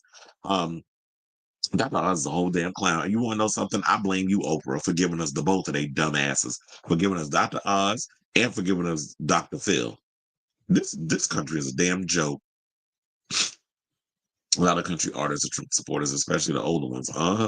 Did she expect to win? Look, I guess at this point, the only one that matters is the country, not the country music, the Grammys. So we'll see how that pans out for her. Now, it's funny that I forgot to, when I did the Madonna story, I should have transitioned and did the other story, the other Madonna story, but then I got See, this is why I need to leave my show the way I have it in the beginning and don't make last minute changes. So I forgot to do this story. So Boy George is basically opening up about his rocky relationship with Madonna. So 80s music legend Boy George is reunited with his band Culture Club, where they will perform their first two albums, Kissing to Be Clever and Color by Numbers, in full later this year. Now, in the meantime, the singer recently sat down with Sky News and spilled tea on his complex relationship with Fame, his upcoming biopic, speaking of biopics, we were talking about Madonna, and his Fame collection artwork featuring fellow pop musician or fellow pop music contemporaries. Damn, I can't even talk, and I wrote the damn thing. It said, featuring fellow pop music contemporaries Prince, David Bowie, and Madonna. Now, speaking of which, Boy George even went on the record to open up about his rocky relationship with the Queen of Pop. That's what he said. They said they first met after he saw her in concert in New York with fellow 80s star Marilyn and two friends. I wonder if that's the same. Wait, would that be the same Marilyn that was in Party Monster? So they said Marilyn and two friends. They went backstage and he asked for a picture, basically saying there's never been warmth on either side. She grabbed the boys and just sat them on her lap, excuse me, which is kind of major. He says she took control immediately, and I've got this great picture of Madonna and this guy, and I kind of lost contact with. But he and the Queen of Pop never became friends. He said over the years, we sort of met each other, but there's never been any kind of warmth necessarily on either side. But I am a fan. With me, if I like the music, I don't necessarily have to be friends with the person. I can take things, I can like things without being petty. That was perhaps part of the parcel of fame in the 80s, where he said, when you're young, everything's a competition. As you get older, you get a little bit more confident about who you are and more secure, and therefore you're able to enjoy things without feeling threatened. So I think in the 80s, all of us were in competition with each other. Nowadays, I'm kind of able to enjoy a lot of the bands that I hissed at in the past. And with that, that's maturity. And so I like the fact that he's like, you know what? Yeah, back in the day, it's like we seen each other, we were cordial. Hey, girl, how you doing? But we was never like friends. And I don't think that you have to be friends with everybody because I feel the same way. I've said many times on this show, I may not like the person, but or their type of music. But if they put out some music or whatever the case is, I'll listen to it and I'm like, okay, I like that. It sounds pretty good. Like I'll give people their flowers if they need to. I'm not just going to deliberately hate on somebody just because it's easier to do that. Like I feel like that's just lazy and people just go around just hating on people. So I like the fact that he pretty much said this, but I came across this photo also of his artwork and I was like, oh, this looks really cool. So of course you got David Bowie, and then you have Madonna during the Madam X era. And I think the third picture, if I'm not mistaken, I think that's him with the hair and the hair pulled up or whatever the case is. And then on the end, we have Prince. So I actually like his artwork. If I had, the wherewithal, I would definitely put his artwork up in my house, up on the wall. I kind of like abstract art in this way. Especially if it's like got this whole pop culture vibe. Like it gives me very much like Andy Warhol esque. I know what's the name does artwork similar to this, but it looks a little more grotesque. Marilyn Manson. I like some of his artwork as well. I just love in general. I just like I'm a fan of art. So this looks really cool. But you know what? I love the fact that when artists come out and they speak on things like, yeah, we met each other a couple of times, but there was never really any warmth amongst each other. We weren't like bosom buddies. We didn't kiki with each other. We went out to drinks and eat and party and all that other stuff. Madonna had her situation going on and her career was what it was. And she was having her friends and I had mine and I had my demons that I was dealing with. Because remember, he got caught up in drugs at one point and there was a lot of other things going on in Boy Jordan's life. And that's why I'm like also really looking forward to his biopic because he said, like Madonna, he has a biopic in the works.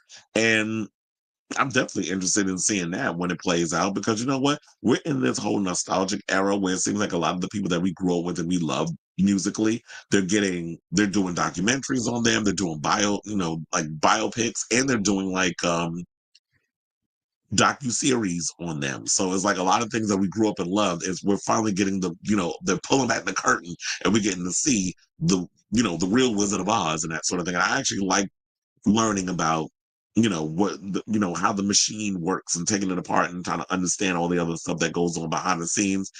When you're a creative person, you get really interested in all that stuff, and I like stuff like that. So I say, oh, this is what do y'all think of this story regarding Boy George and Madonna? Whatever your thoughts are, let me know in the comments down below. Okay, so now speaking of comments, we have a couple. Let's go to them.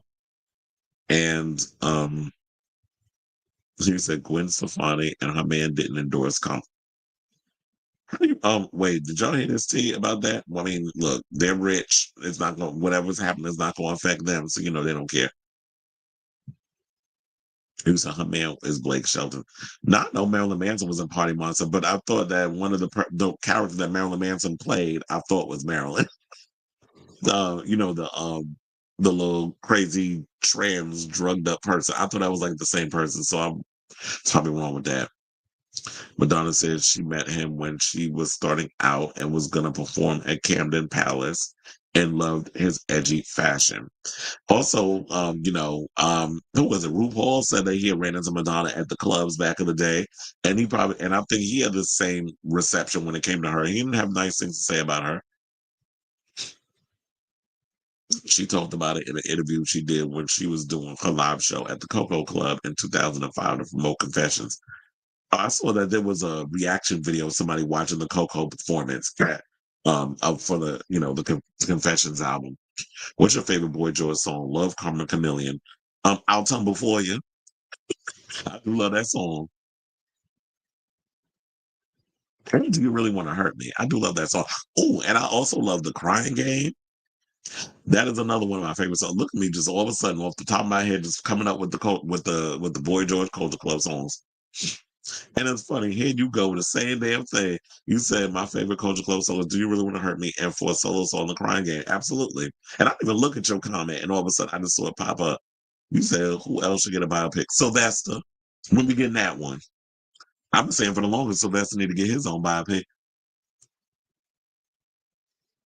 Now, as far as like who should play him, we gotta they probably have to do an open cast score. I'm sure there's plenty of queens out there that can play Sylvester, but I would love to see a Sylvester biopic. And the story about the Cockettes and all that stuff. I'm mad they didn't put her in We Are the World. Well, look, oh yeah, oh you talking about Madonna? Well, over the years, Lionel Richie has mentioned about that, as well as Cyndi Lauper. They recently talked about that. Miss Me Blind, that's another one I love too. I know you miss me. I'm gonna miss me. I'm gonna miss me a lot. I hate the fact that I can't do the full-on singing situation with this voice. It's cracking. I've been saying that for like 10 years. Sylvester needs a biopic. Child, we all been saying it, but they need to hurry up and get on it. They thought she was a one-hit wonder. Absolutely, and Madonna proved their ass wrong. Madonna snub made her right. Love makes the world go round. Oh, did it? I did not know that. But I do love Miss Me Blind. Look, they had a lot of great songs. That's why I love the fact that, with Boy George, that they are performing two of their songs, two of their albums, which is Color by Numbers and Kiss It to Be Clever. And he said that the one thing he loves about doing that is that he and the members of Culture Club, they don't have to fight over what songs that actually is going to make it into the tour. Because it's like if you just do two albums in full, that works. And you know what? I've noticed that there has been a this has been an ongoing trend with a lot of artists are doing that, where there's like, oh, I'm gonna just perform two of my albums, two of the most popular records or whatever, and then that's that. Green Day just did that with their tour, where they just did Dookie and American Idiot, which in my opinion was smart because those are two of their biggest albums that came out of that band. So just focusing on those two songs, those two albums, that was a good enough. That was a good thing. I think it was a good idea for them to do that on the stadium tour. And working that was great too, because I was on the floor when that whole show was going on. So it was a lot going on around that time. But anyway, Okay, so what is our next topic that we're gonna get into? Oh, let's talk about Steve Urkel himself, Jaleel White. So he recently appeared on the Breakfast Club, and he started basically spilling tea about family matters and things like that. Because it's funny, we talking about biopics and books and everything. He's another one who dropped the memoir. This seems like a lot of people dropping memoirs. We got Cher got a memoir, and then Julia White dropped the memoir. I think they both dropped it today. Kiki Palmer dropped the memoir. She was on The View today. So a lot of people out here dropping memoirs. And so he went on the Breakfast Club, and he basically was spilling a whole lot of tea, including why Judy went upstairs and never brought her ass back down, in past seasons. After that, when she went upstairs, we ain't never seen her again. So, which basically had a lot of people asking one of television's biggest mysteries. What the hell happened to Judy Winslow? So it basically said, according to Boiler Alert, shout out to y'all, the youngest daughter of the Winslow family famously went upstairs in one episode, was never seen again, leaving fans puzzled for decades. Now, during the candid interview, White pulled back the curtain, or as we like to say in that bitch track song, pull the curtain back. Um, what is it? Oh, pull back the curtain on the real reason behind Judy's abrupt departure, pointing to a combination of behind the scenes challenges and creative decisions. So White didn't hold back when discussing the dynamics that led to Jamie Foxworth, the actress who played Judy Winslow, leaving the show, saying, there were a multitude of factors that went into her departure, White explained, but I blame it all on her mother. He elaborated that while Foxworth's mother is a significant factor, the decision to write out Judy was also tied to Foxworth's lack of storylines and struggles as a performer, saying they weren't giving her storylines and she wasn't the best at delivering a joke. Sometimes they'd give her material and it would just fall flat. Well, that was true because she was not going to deliver the jokes. One of the things I will say that Eddie Winslow, when he played like the dumb jock type, it did work for the show. Then you had, um, damn, I forgot her name, Laura Winslow, with her sassiness and being like the sassy smart girl, which we live for. She was going to deliver her lines, and the whole thing with her and Urkel definitely worked for the show. So, oh Lord, who painted her eyebrows? But anyway, and then we all know what happened to Jamie Foxx, where she went over and started doing adult performances and things. She was laying along with spreading wild coins. This is before there was OnlyFans. So she wound up doing all of that. But he also said, like, while White noted that on a show like Family Matters, which relied on comedic timing, consistently underperforming in run-throughs could be a major issue. So that if you fall flat in run-throughs, they're going to rewrite you. And look, here's the thing. Well, a lot of people don't know. Jamie Foxworth is actually the second actress to play Judy Winslow. She was not the original Judy. I forgot the other actress who played her, but I think she was in the pilot. And then when the other episodes came along, they replaced her.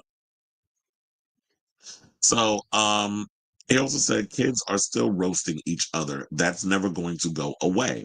In regards to talking about the behind the scenes dynamic among the young cast, sometimes involved in playful but harsh criticism. Now, White also explained that Judy's departure was partly due to the show's evolving focus and budget considerations. And so it could also be that, once Urkel came on, they made the show all about him, which, some people had a problem with, including Joe Marie Payton. Remember, she's mentioned it many a times in past interviews.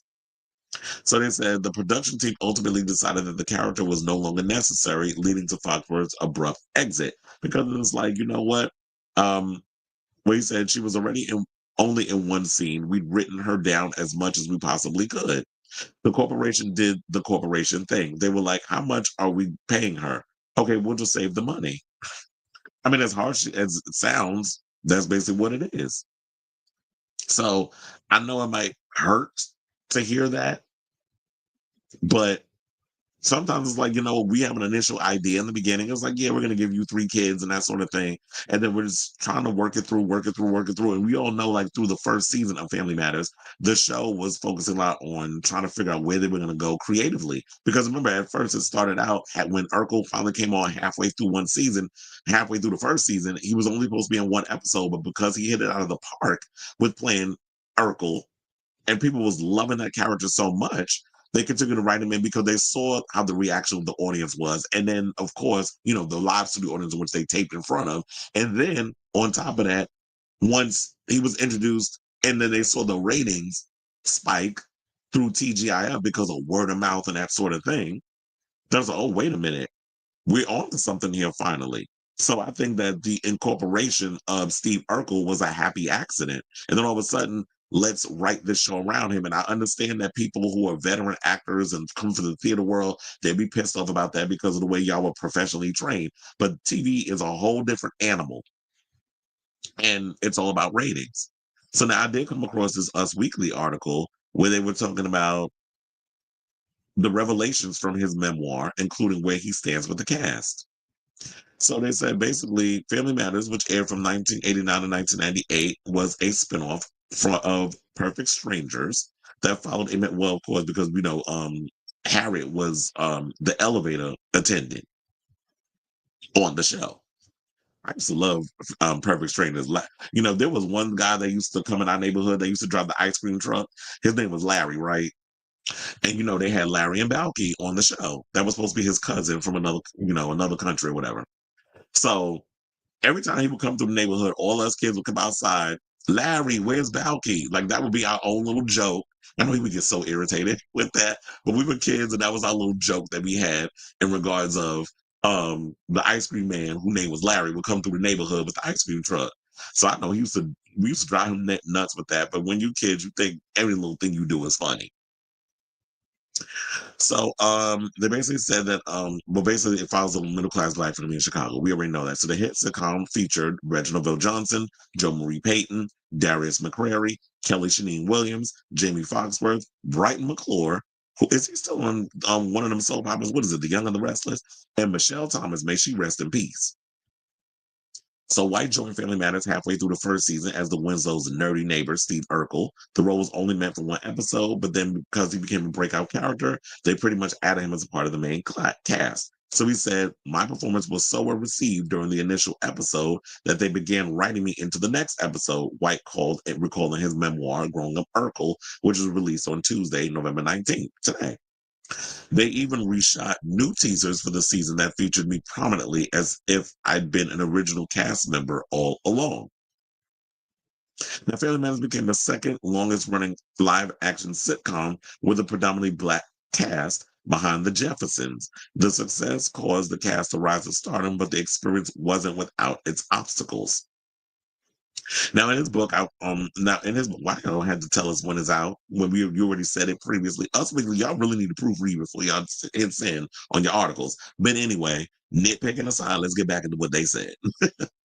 They basically said in his book, White offered a candid glimpse into his experience as a child star on the set of Family Matters. Despite pulling back the curtain on the highs and the lows of playing Steve, White didn't want the entire memoir to be about the drama.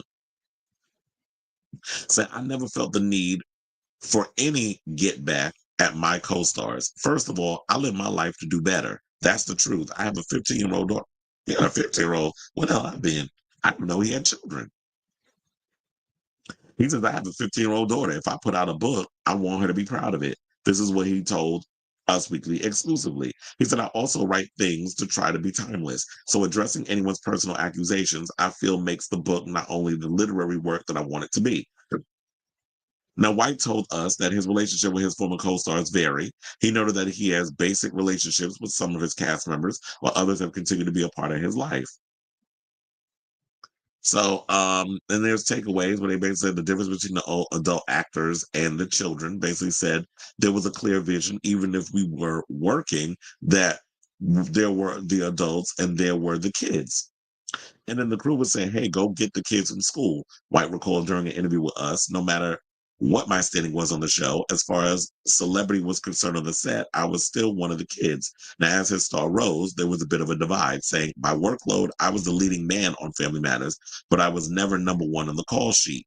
If my agent had ever attempted to reorder our cast introductions to reflect our positions on the show more accurately, it would have fractured too many egos.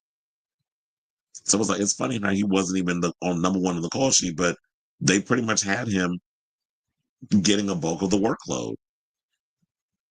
So also they went and said the toll of playing Steve, which was after playing Steve for 9 seasons, White was physically exhausted and would often develop bruises from the continuous physical comedy. White found it physically painful to maintain Steve's high-pitched voice, so network executives made some changes including him no longer wearing suspenders that were previously synonymous with his character. He said, if I worked out, I would have cut off at least 2 to 3 years of the show. Being tall and wiry was one thing. Being almost 6 feet tall and beefed up was another. When you think of it financially, because the real money didn't come in until the final seasons of the show, if I decided to let myself fill in, I would have cost myself something like $6 or $7 million in salary. So he also had some, questionable Family Matters scenes. Now, in the book, he re-examined a season 2 episode where his character was kissed by an older woman at a casino. According to White, the scene was his first kiss in real life, and the unnamed actress took the kiss further than what was originally discussed in rehearsals. Come on, child molestation. And then they said those Reginald Bill Johnson mentions. Child, what he say?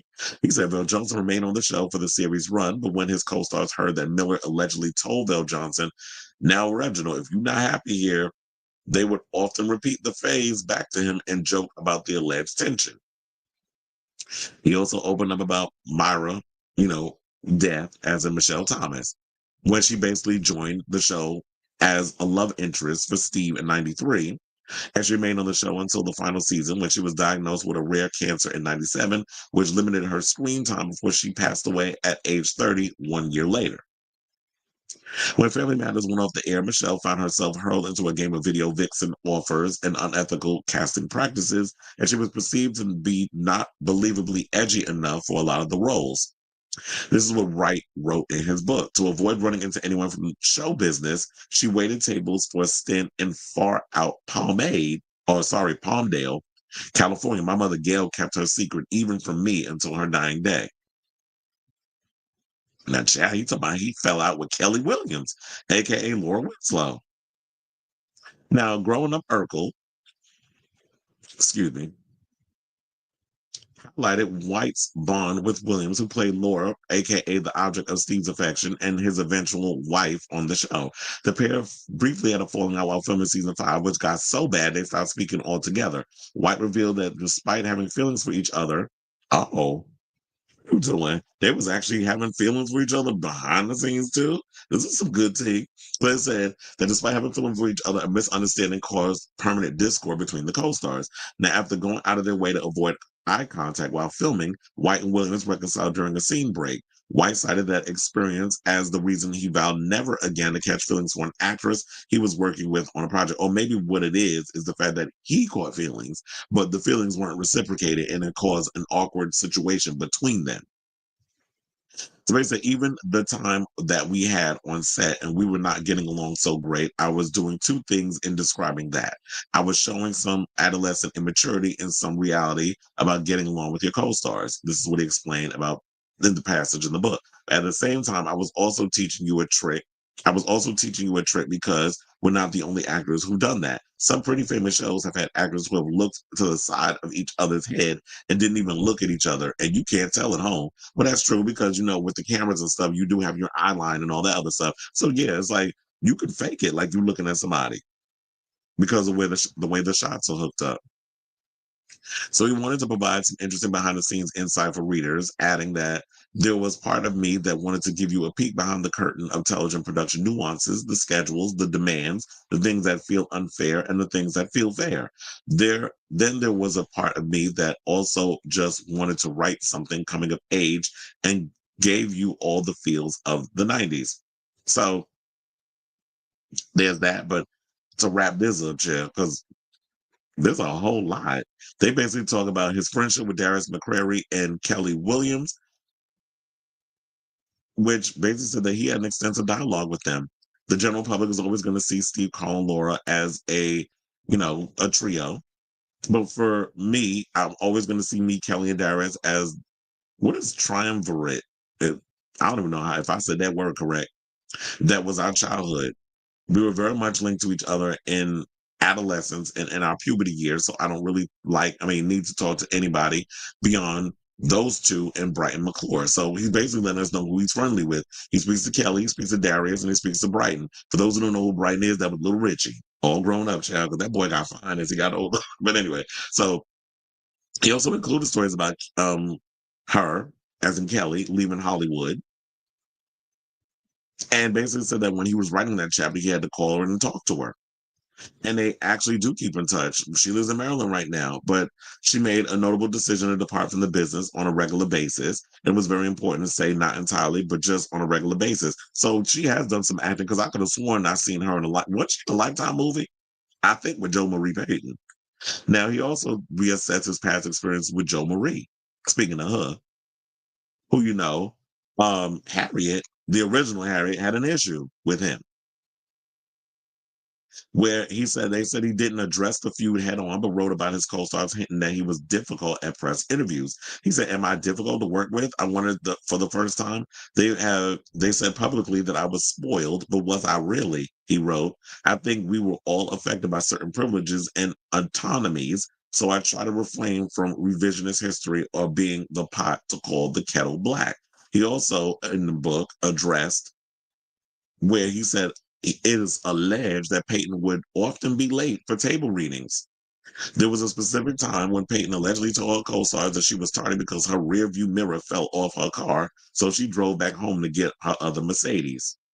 So she was being a diva, allegedly, and said, "Whenever I hear in interviews 30 years after the fact, the different ways in which I might have been a difficult co-star, it's safe to say that I never held up any table readings because I had to go back home and get my other Mercedes." This is what he said in his memoir. I guess in so many ways throwing shade at Miss Harriet.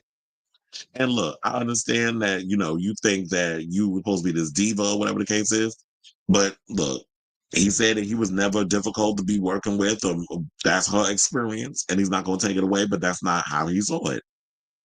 And yeah, maybe you could look at people behind the scenes where they looked at it as a way. It's like, yeah, you are afforded certain privileges, especially when you are the one that pretty much has catapulted your struggling show to rating success. Now, you can't put that off on me as it's being my ego because I'm coming and doing the job. Now, maybe there are some moments where I got a big head or whatever, and I do need to be humbled a little bit. But when you're a teenager going through that mess, you still trying to figure things out. And yeah, there's insecurities and all the other stuff. So I'm not going to blame him entirely. But also, you can talk about the grown-ups behind the scenes that were the producers and stuff that probably did treat Jaleel a certain way because he was their shining little, object that had kept them on the air with jobs for 9 years. But then I came across this thing on Reddit when they were talking about, was Jaleel really that big of a bully to Jamie Foxworth? And they said, I read somewhere something on Sitcom Online's message board that Jaleel and Darius would bully Jamie and tell her she couldn't act. And then even as an adult, Jaleel still made fun of her in the interview and that he hated Joe Marie. I really hope this stuff is exaggerated. I feel like I read somewhere that Joe Marie wasn't that nice to Jaleel when he first showed up. In fact, none of the cast was. Who knows? That's so sad. Kids can be really mean, but making fun of her even as an adult, I don't want it to take the joy away from watching the show. It said Jamie was also on a podcast and mentioned that the guys were really mean to her during tapings. I didn't listen to it, but that's really upsetting. So I guess this is what you heard, and that's what you're going with. But yeah, so I know that was a long one. We had to break it on down. There was a whole lot that's being spilled in that book, and it definitely got me interested in wanting to check that book out and read. So let's go. Let's say, what do y'all think of this story? Me, as is Kev, I'm just going to say that it's not going to stop me from wanting to continue to support and watch Family Matters. I watch old episodes of Family Matters and still love the franchise in so many ways. So let me know what you guys think of this story in the comments down below. Okay. What is it? They thought, oh, you said, oh yeah. I read that one already. If Shamir can act, I can see them in a Sylvester biopic. They have a nice full set of hello, Ezra. How are you doing tonight? Diddy should have a biopic. He got to don't give Tubi no ideas because that's what I think it'll go straight to. Maybe TMZ could produce it. Remember, I said yesterday about Judy disappearing, and here we come with a story today, right? And you said, "See Farrah with this damn partner, shut the hell up." Trying to make a noise behind me. Steve Farrah can play Diddy in a biopic. Wait, who's that? He said, "Oh, you talking about Safari? Child. Safari can't act. He could do a convincing scene visiting Usher in the intensive care unit. I can't. But okay, so let's see. All right. So let's move on to our next topic. I'm talking about Miss Phaedra, who says MAGA inspired Real Housewives. She's basically giving her opinion on whether the Real Housewives should expand to include a MAGA inspired cast, and basically saying that it could make interesting but dangerous television. You already know how I feel about this, but we're just going to go with the story and see what they said. So, according to the New York Daily News, they said the attorney turned Bravo star says a Real Housewives of MAGA might be interesting but dangerous TV. Now, Parks, who confirmed her long-awaited return to the franchise, told TMZ that producers would tread lightly on the idea of casting Trump supporters for a new addition to the Bravo verse. I mean, who says there aren't any Trump supporters on Bravo? I mean, let alone in a lot of these TV spaces. Um, Now they said that may make for some dangerous television. They like to run up on people with weird hats on. I think it would be definitely interesting, but very volatile. Now the Atlanta native returned to Roa after Kenya Moore's exit from the show in season 16. Parks was fired from the popular show in 2017 after admitting to spreading false rumors about former housewife Candy Burris. Now, we already went through all of that in regards of like, if you need to find out the tea in regards to that, you could Google schmoogle. I'm about to break this goddamn printer because it is making so much noise behind me. Um, but anyway, let me focus. So, but Parks told TMZ she never lost her relationship with Bravo and says the network had been calling her. When I left them, I did numerous other NBC projects, but it gave me a moment to enjoy life and enjoy being a mom. Now, the reality star also mentioned that she's already signed up for next season as well, as which is slated to premiere in March of 2025. Now, I feel like this is the first time that we got an official release date because we didn't know anything about whether or not when the Housewives was coming back. So that was a shock to me to hear like, okay, so we got literally 4 months from now. But like I said before, I really hope that they will include the Kenya Moore stuff into the show because we need to know what went down. Y'all can't just, well, we just going to edit around Kenya appearing on the show. I feel like we need to know the side of what happened because she already did her narrative on Tamara Hall. But I feel like in regards of Bravo, if you already filmed with Kenya, if you already paid her coin, if she already signed off on her likeness to be a part of the show, to really draw in the numbers, because you're already on thin ice, like quiet as is kept, a lot of you Bravo housewife shows aren't really giving what needs to be given anymore. The only show, in my opinion, that I've really been jonesing for, and I think it premieres this week, Real Housewives of Beverly Hills. That's the only franchise that I look forward to because they really bring they bring the heat every season. The women clock in and come to work. Kyle, not so much. Sometimes she be getting on my nerves, but she be trying to withhold certain things. And I'm like, sis, if you already signed your name in blood to be giving us tea on these reality shows, you need to deliver every single time. So hopefully she gonna step her pussy up this season. Now, in regards to this whole situation, like I said, have Kenya stuff up in there so that we can get, we can see the stuff y'all film with her, get that closure, and we can move on. If they want to sit down with her and get her side of the story again, be a Bravo, whatever, then y'all can do that. I don't think they will. I think they're pretty much done with her. They're trying to protect whatever legality situation they got over there. So, but if y'all erase her from the show, I don't know if these girls on here anyway is enough for me to want to tune in.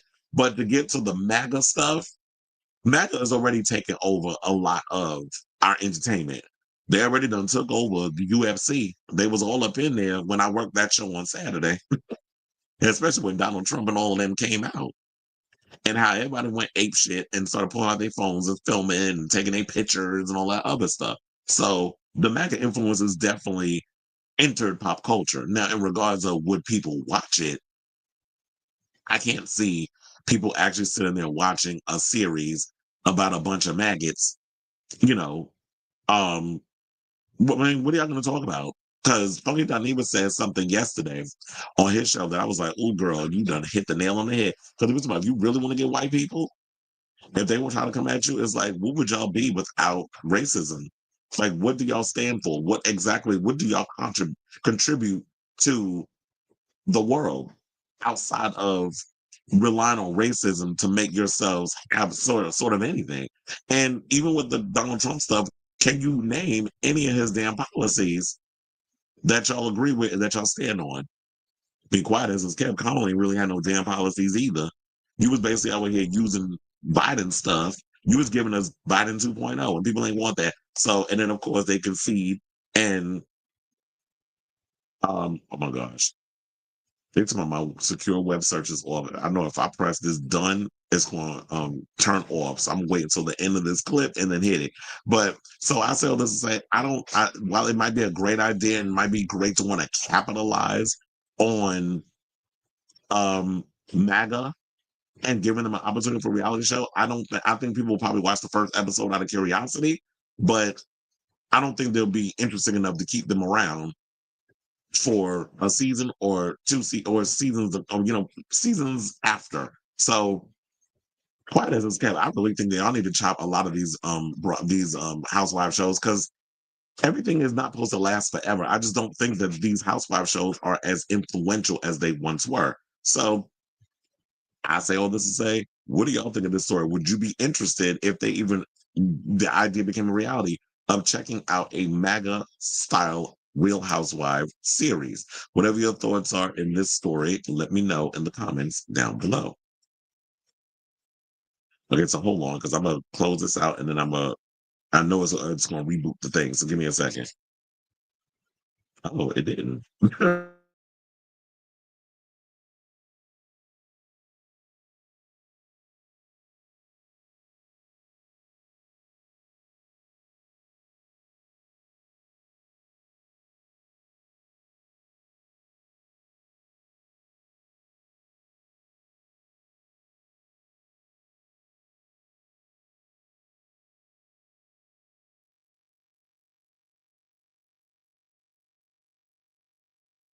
Didn't I tell you was gonna do that? I was like, look, I knew the minute that I was gonna close that damn thing out that it was gonna do the why is it saying name and headline? Like I don't need that in there. But anyway, I knew it was gonna do that.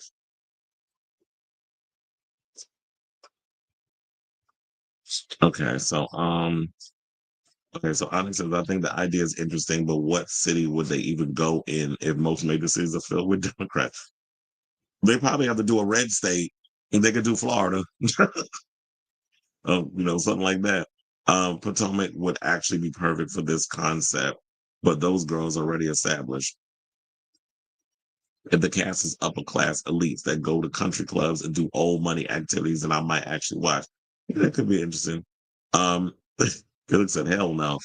Cleveland said they should do an All Stars Housewives. Well, they do Ultimate Girls Trip. That's kind of like their version of it's like printing a goddamn what the hell is this?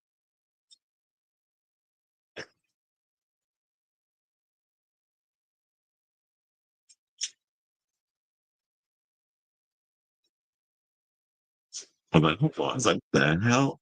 It's like all the paper coming out of my damn printer. But they do an All Stars Housewives. Their version of All Stars Housewives is Ultimate Girls Trip. But I don't know what's going on with Ultimate Girls Trip because you already know the controversy surrounding Brandy Glanville and with the and oh my God, I forgot the other one, Caroline Manzo. So there's that drama. We still don't know what's going on with that season.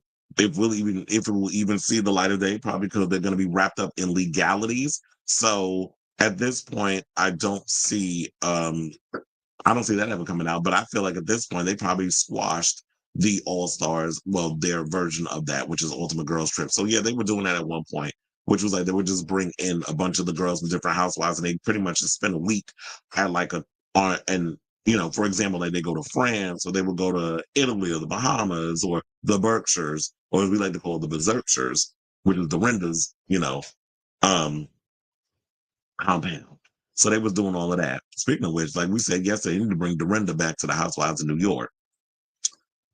Okay, so now let's how many more topics do we have? We have 5 more topics. So before we get to our 5 topics, if you have not already, If you could please do me a solid, hit that like button and that subscribe button. Also, smash that notification button so that way you know when we go live with a brand new episode of Kris Avalon Unfiltered. Now, without further ado, let's get into this story about Kim Kardashian, who is, speaking of Trump supporters, we were just talking about in our last segment. The people is out here accusing Kim of being a Trump supporter simply because she bought like one of those Tesla robots, which I found remotely interesting. That I'm like, oh, I didn't even know. Well, I forgot that they had something like, which, you know, they was accusing Elon of ripping off the movie iRobot with his new robots. That's probably gonna be the only way she gets some ping now, because who else gonna sleep with her? That coochie tainted. So social media is calling out Kim for allegedly aligning herself with the Donald Trump administration. This is due to her showing off her new Tesla robot. Now, the humanoid bot is a creation of Elon Musk's Tesla. The social media users believe the Skims founder used the robot to signal her covert support for Trump. The president-elect recently appointed the world's richest man and former Republican presidential candidate, Vivek Ramaswamy, to jointly lead a newly created Department of Government Efficiency when he takes office. So y'all just sitting up here making up jobs, which is the ultimate cat. I was like, wait a minute, where is the video? Because I do have a video of the of her with the Tesla robot. I don't know if y'all seen it, but hold on as I switch over and we play it. Okay. Hi. Can you do this? I love you. You know how to do that? Okay. What should we do? Go running. Let's go for a run. Do you know how to do? Oh, you are Hawaiian. Okay. Okay. Hi. Can you do this? I love you. Okay, so there's that. I've seen enough damn movies like Terminator and all that other stuff to know how this ends. So you will not see me one of those damn robots in my house. Can it cook? Can it clean? Can it wipe your ass? I mean, maybe you could use that robot to help you raise them babies. Since you was just talking about in a recent interview about your excuse me, about the fact that Kanye in them babies picture, and you basically a mother, you know, a single mother. Which congratulations, you always wanted to embody Black stereotypes, so you are a baby mama. So why you mad though? Why you mad though? In the words of Morgan and Michaels. So of course, people got up in the comments and said the following. One person said, "This is the covert Trump administration endorsement." This is what one user said. Another person said, "The subtle but not so subtle Trump alignment because LOL to watch." Another person said, "You might as well just say it ATP Kimmy," which basically abbreviated for at this point. So they basically also, you know, people continue to criticize her. And basically they said after she shared another video featuring the robot and Musk's cybercab.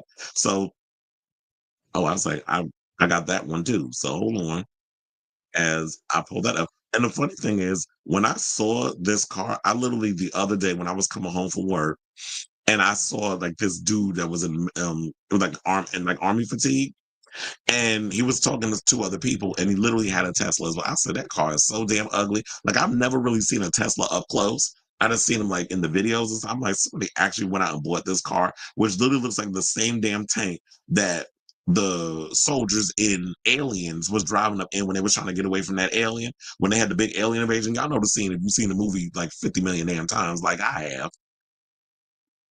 And so another person responded with this post. They said, soft launching a Trump supporter is crazy, and said Optimus is here to take MW for a ride in the cybercab. I'm not sitting up in here playing around with it. See, this is these rich people that's bored with their life. They be doing all this mess. So yeah, here's the video, and here's what, you know, this old robot, because she moved, she talked and act just like how this damn Tesla robot probably be acting with that vocal fry. My ride is here.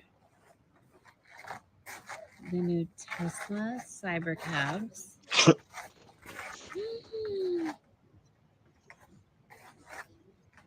Hi, sir. Just kidding. Oh my God. Look at these rims.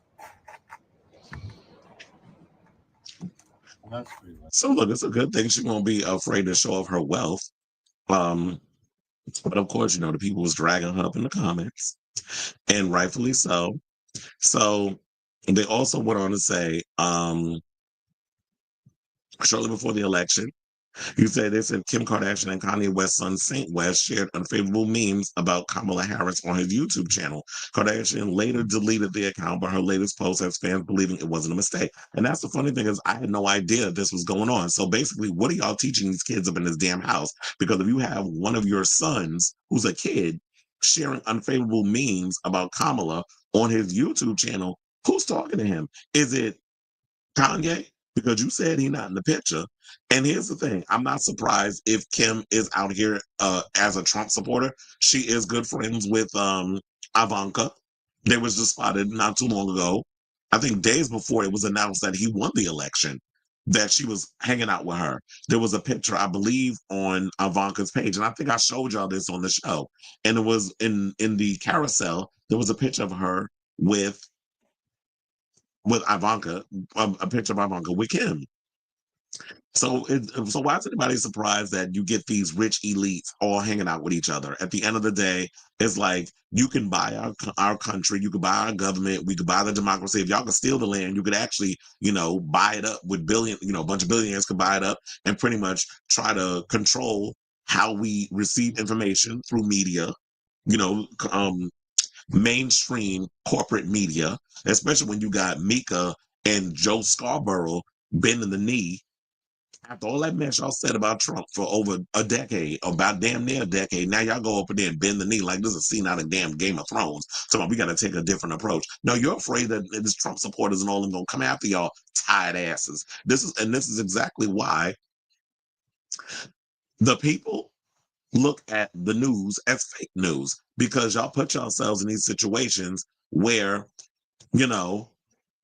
people don't want to believe what they hear from mainstream media because mainstream media is control. Look, most people think that the liberal media and stuff is liberal. It's not. These media conglomerates is all owned by conservatives. Yeah, there are liberals that work in media, but it's not owned by anybody liberal.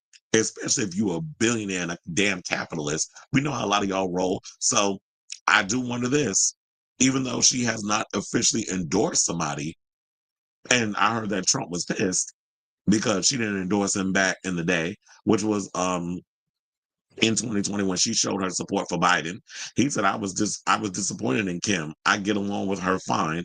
I got along with her then husband. In fact, he endorsed me and all that stuff. So it's funny how, these fake ass, weak minded ass Trump supporters, y'all can sit up in there and get mad over celebrity endorsements. Oh, y'all need to just shut up and dribble and you should just stick to music and not get up in politics. But the minute y'all do it, especially when y'all did it at the UFC match, when you had that old coon get up there and give his belt to Trump after he won, which is literally like watching the Mike Tyson fight again, when you got this old man up there fighting this young person, and then they just gave him the win, unlike Mike Tyson, who pretty much they trying to say whether or not they threw the fight.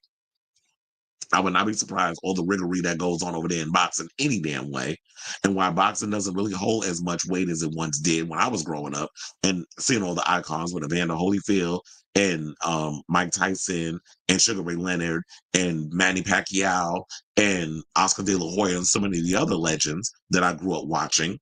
Boxing don't even hold weight up in my situation. I don't even care to watch it because I just feel like boxing is a joke. But I am somebody that is a fan of UFC and seeing what it's become over the years. Maybe I have blinders on and didn't see what was really going on and the influence. But I feel like now more than ever, we're starting to, the rose-colored glasses starting to come off, and you're starting to see like these oligarchs, or however the hell you say that word, and these billionaires, these people that have money and own their own corporation, whatever, and the amount of control that they have over elections, political viewpoints, and so on and so forth. So I'm not surprised that Kim will be a Trump supporter. I feel like the same ones that can sit up in here and read Nicole Scherzinger down to the floor for liking a red hat that's about Jesus when she is somebody who is devoutly religious, but she's never said anything remotely homophobic. I just want to know if this is going to be the straw that finally breaks the camel's back, when y'all going to stop giving Kim y'all money and all this other stuff because she a trifling ass mess her damn self. So I say all this to say, what do y'all think of this story? Is this going to be the straw that finally has y'all break the chains from Miss Kimmy? Whatever your thoughts are, let me know in the comments down below.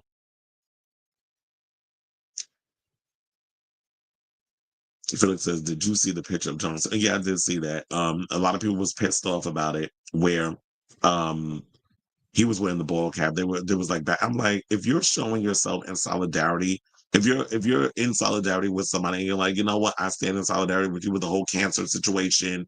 And if they wasn't pissed off about it, why do people get on social media and always want to air their shady ass grievances of, oh yeah, now I'm pissed off because how dare you? That's disingenuous. I'm like, if Dave is not bothered by it, why the hell do y'all be upset? Because y'all want to say, it just seems like people just want to always project their anger on everybody else. I'm so glad I'm not the type of person that just walks around with a chip on my damn shoulder all day. First of all, I have crow's feet. I have a head full of gray hair. I would look older than Methuselah. I probably have a lifetime of heart damn problems. I'd be stressed out to the yin yang. I don't sit and run around with this attitude and just chip on my. I just don't understand people that sit around angry and miserable all damn day, and I can't even be around people like that. The minute I detect any of that kind of energy, oh no, bitch, you're out of my life.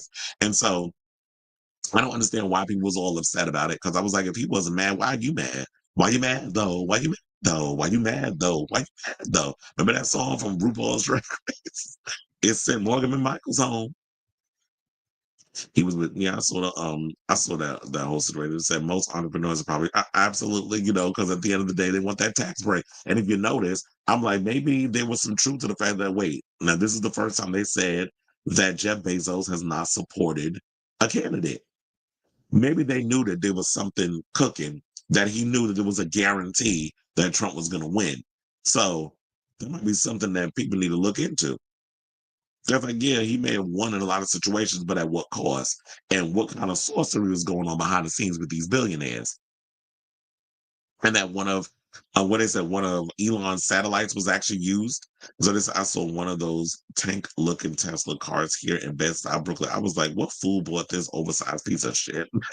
Exactly, because them cars is ugly as hell. It's like, oh, you basically just driving this car around because it's a flex. It's like something out of Total Recall. Finally, someone she can control. Okay, because it's like the only way you're gonna be able to control somebody is if it's a robot. Well, people are known for the company that they keep, so no matter how much she avoids addressing it, I'm beyond sure she's a Trump supporter. Absolutely, and rich folks stick together. So it just goes to show at this point, you know what? Fuck both sides in regards to politicians. They don't give a damn about us. The Democrats are gonna roll over and just, lick the crack of whoever ass. Oh, we seceded. They know when they go low, we go high situation. I was like, you know what? Fuck the both of y'all. At the end of the day, like I've said many a times when it comes to politics, the only way that needles get moved in this country and we get to have it become better for us is if we the ones that stand up. It ain't never been no damn politician that has moved the needle in this country. It was always us as a people that got shit done. So fuck both of them, Democrats and Republicans. I said, what about those box looking tellers? Ugly. He's not. So I don't know why you're keep bringing up about Diddy getting released. He's not getting released. He's staying his ass in jail, and you can't be pardoned if you haven't even been tried yet. So what are you pardoning somebody for? Okay, so now let's talk about Kris Jenner and baby making hips, as in Corey Gamble, because Chatham hips is huge. And she looked like a butch queen, her damn self. Well, not even a butch queen. You look like a full-on femme queen. But ain't nobody digging out Kris Jenner coochie. She needs somebody that's gonna be, her little companion to keep her company, to rub her feet, and to get on her shit. She got herself a Samuel L. Jackson from Django Unchained, and that's what he gives. Very much that, but the gay version. How you doing? So now, according to Radar Online, they said that Kris Jenner and Corey Gamble have packed on the pounds from their food and booze binges, and sources are saying that the reality couple is planning to get liposuction to slim down for the holidays. Well, with But Corey shaped like a big old baked potato. I'm not surprised by this story. So they said a source close to the famous couple revealed that they are looking for a quick fix because it's much easier to get the fat sucked out than it is to diet and exercise it away. Well, why do that when you could just use Ozempic? Why even go and do the whole liposuction? You could just get you that Ozempic and you could slim on down. But then I heard this story, and I don't know if it's true or not, but it was on the Daily Mail because I didn't read it. I just happened to see the headline. But it was talking about that the side effects of Ozempic has messed up Sharon Osbourne. That she in her 70s and or she's having like bad side effects. But then most people said like, you know what, they don't even mess with the Ozempic. They started using Manjaro, and Manjaro is like you could lose the weight. Excuse me, and there's no side effects to it, especially I guess like no, whatever the side effects are. I have no idea what the side effects are, and I don't care because I ain't using nobody's Ozempic. But Adam Lambert wound up saying something or another in regard to that, that there was that when he switched to Manjaro, that he shed the pounds without the side effects. So in regards to that quick thing, they said that Kris was 69 and he's 44. Yeah. Look bigger than ever when they were snapped from an episode of the Hulu series The Kardashians on October 21st. Well, I don't watch the show, so I don't know how huge they look. But if this is a still from the show, do they look big? Kris Jenner looked like Kris Jenner. I mean, she's a woman of a certain age. But him, it's like, okay, you in your 40s, and you got a little a stomach. Now, a source said of the couple, they love their food and wine and have been going overboard with it, as anyone can tell by their pudgy looks. Now, as Radar Online previously reported, Kris is in panic as she endures the last stages of her family's 15-year reality TV run, which has been in a death spiral due to slumping ratings. But here's the thing, them ratings was slipping back when it was on E. So I don't know why y'all thought that things will be different on cable, on streaming. I can't name one. Well, I could. I think Lindsay Aguilera, friend of the show, I believe, watches the Kardashians. There's some people that I know watch it. Child, I ain't never cared what they tired asses, so I could care less what they doing. But since it's part of the docket, and I thought it was interesting, we're gonna talk about it.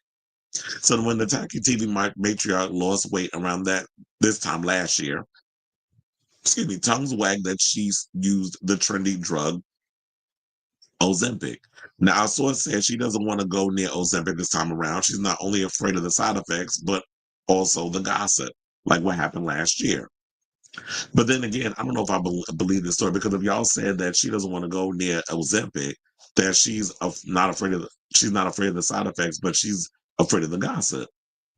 So if you used it before and you lost the weight, you don't think people would gossip about you getting it sucked out versus you using Ozempic? Like, you both situations are a get quick fix situation. Whereas like you trying to use something, a lazy way of losing weight. Like I understand if you was like 400 pounds and you needed something to help kick off your journey, and then the rest of the way it's like, okay, now I'm going to diet, I'm going to exercise, I'm going to do all the things that I need to do, instead of just, okay, I'm gonna just watch all the fat fall off. So they also said that meanwhile, Corey has ballooned too, and with the holiday season upon us, they don't have any time to waste. So they're gonna get a quick fix with lipo, which means you're gonna gain it all back because hello, Thanksgiving is next week and Christmas is next month. And you don't think those are the two holidays towards the end of the year that everybody goes and eats, themselves into a stupor and you pack on the pounds? Unless you're one of those gym rats. So they said that Kris wants to look good at their annual party and is demanding Corey do the same. And whatever Kris wants, Kris gets. Well, when you got yourself a houseboy, what do you expect? And like I said, with Corey already built like a damn Kardashian, I wouldn't be surprised if we trying to suck all the fat out of those childbearing hips. So I wouldn't be surprised by this at all. But I ask all of you this. What do y'all think of this story? Do you believe this story in regards to them getting the joint liposuction? Excuse me. Whatever your thoughts are, let me know in the comments down below. Okay, so now we have and it said, and we haven't even made it past exactly. Haven't made it past Thanksgiving. Corey Gamble looks like a fraud. This will be the second closeted man Kris Jenner has been with. Okay, because the first one didn't even know what gender she want to be. Bruce. And I told you I'm gonna misgender that bitch. Because especially when you're not even here for the trans community. And if you're not here for the trans community, you want to continue to bask in your whiteness and your male privilege, then we're going to treat you as such. I don't give a good goddamn what other people say. And the funny thing is, I'm glad that a lot of people agreed with what I was saying, regardless of that. When I posted it on TikTok and all the other platforms, you get these queens out here. I was like, bless your heart, Chad, with these high horse situations. Well, that gives people permission to basically go in and dehumanize us and say trans women. When have bigots ever needed permission to call us out of our fucking name whenever we say something that they don't like? When have they ever stopped from calling us a faggot or a tranny or a nigga or any of those things? When has that ever stopped the bigot from calling us that? I'll wait. So if you want to sit up in here and talk about, oh, you can't say certain things because of that, I don't give a good fucking damn. I'm gonna say what the hell I want to say, and that bitch ain't for the community. Well, especially when you've gone out of your way many a times to go against the queer community, especially the trans community, when you could be using this moment to uplift the trans community and possibly go in and flip the opinion of transphobic comments that the Trump administration has spent hundreds of $millions on in this recent campaign. She could have did that. She didn't want to do it because she's a grifting ass, tired ass bitch and an opportunist. So look, all skin for skin vote. Just like you could say the same thing about, it's not right for me to call Candace Owens this. It's like, why not? She a grifter for the white folks that goes against the black community all the damn time. So I gotta offer her grace when the bitch ain't gonna give the same. I don't think so. I told you. I don't do that when they go low. We go high shit. Say that for Michelle Obama and them arms. I don't do that over here. I'm petty. Like I said, when I go low, I go to the earth's crust. And I stay there. And they stay there. And they stay there. And they say that up, down, up, down, up, down. It's like when he was having a meltdown, Kanye admitted to getting lipo. Child. I'm sure Kanye had lipo too.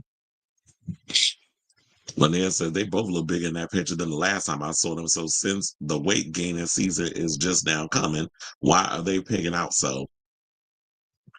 I know, and I guess it's because maybe you gotta. I mean, is there a certain requirement like you have to pack on the pounds in order to lose it?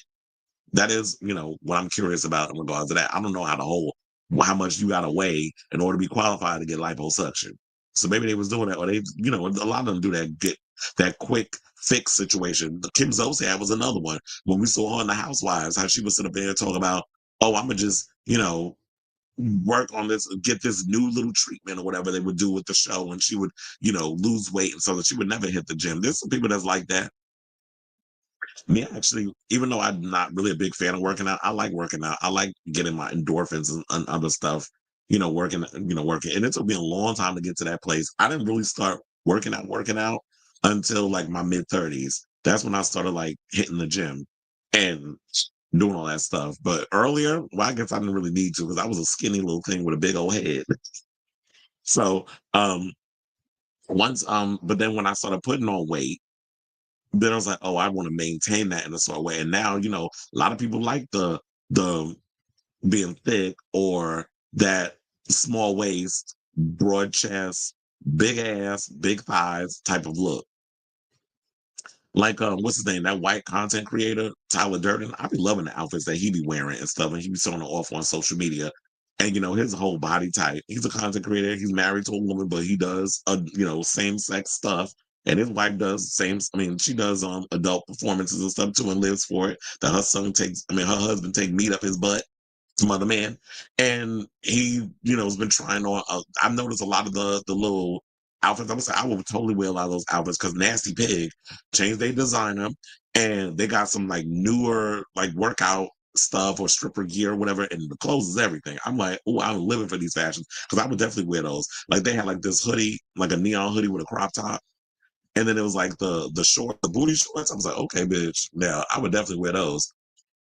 But anyway, now let's move on and let's talk about Wicked, who was coming out this week, but the fans um, are pretty much giving some pointers on the do's and don'ts of going to see this movie in the theater this week. So, according to NBC News, they said, can you sing along to Wicked show tunes in a movie theater? Depends on who you ask. The cinematic retelling of the famed Broadway musical has sparked a debate online among diehard fans about whether it's appropriate to belt out with the on-screen cast while at the movies. The moviegoers who spoke to NBC News said they expect excited theater kids to know the etiquette of not singing over the actors during the show. Many said they plan to lip sync, but then they would save the actual singing along for another time. Yeah, when you in your damn house. How about that? But wait a minute, I think there's a video over on the YouTube. Let's play that one. I mean, on Instagram. You shut up. There's already preemptively people calling out theater kids specifically to have them not sing along in the theaters. Musical theater kid.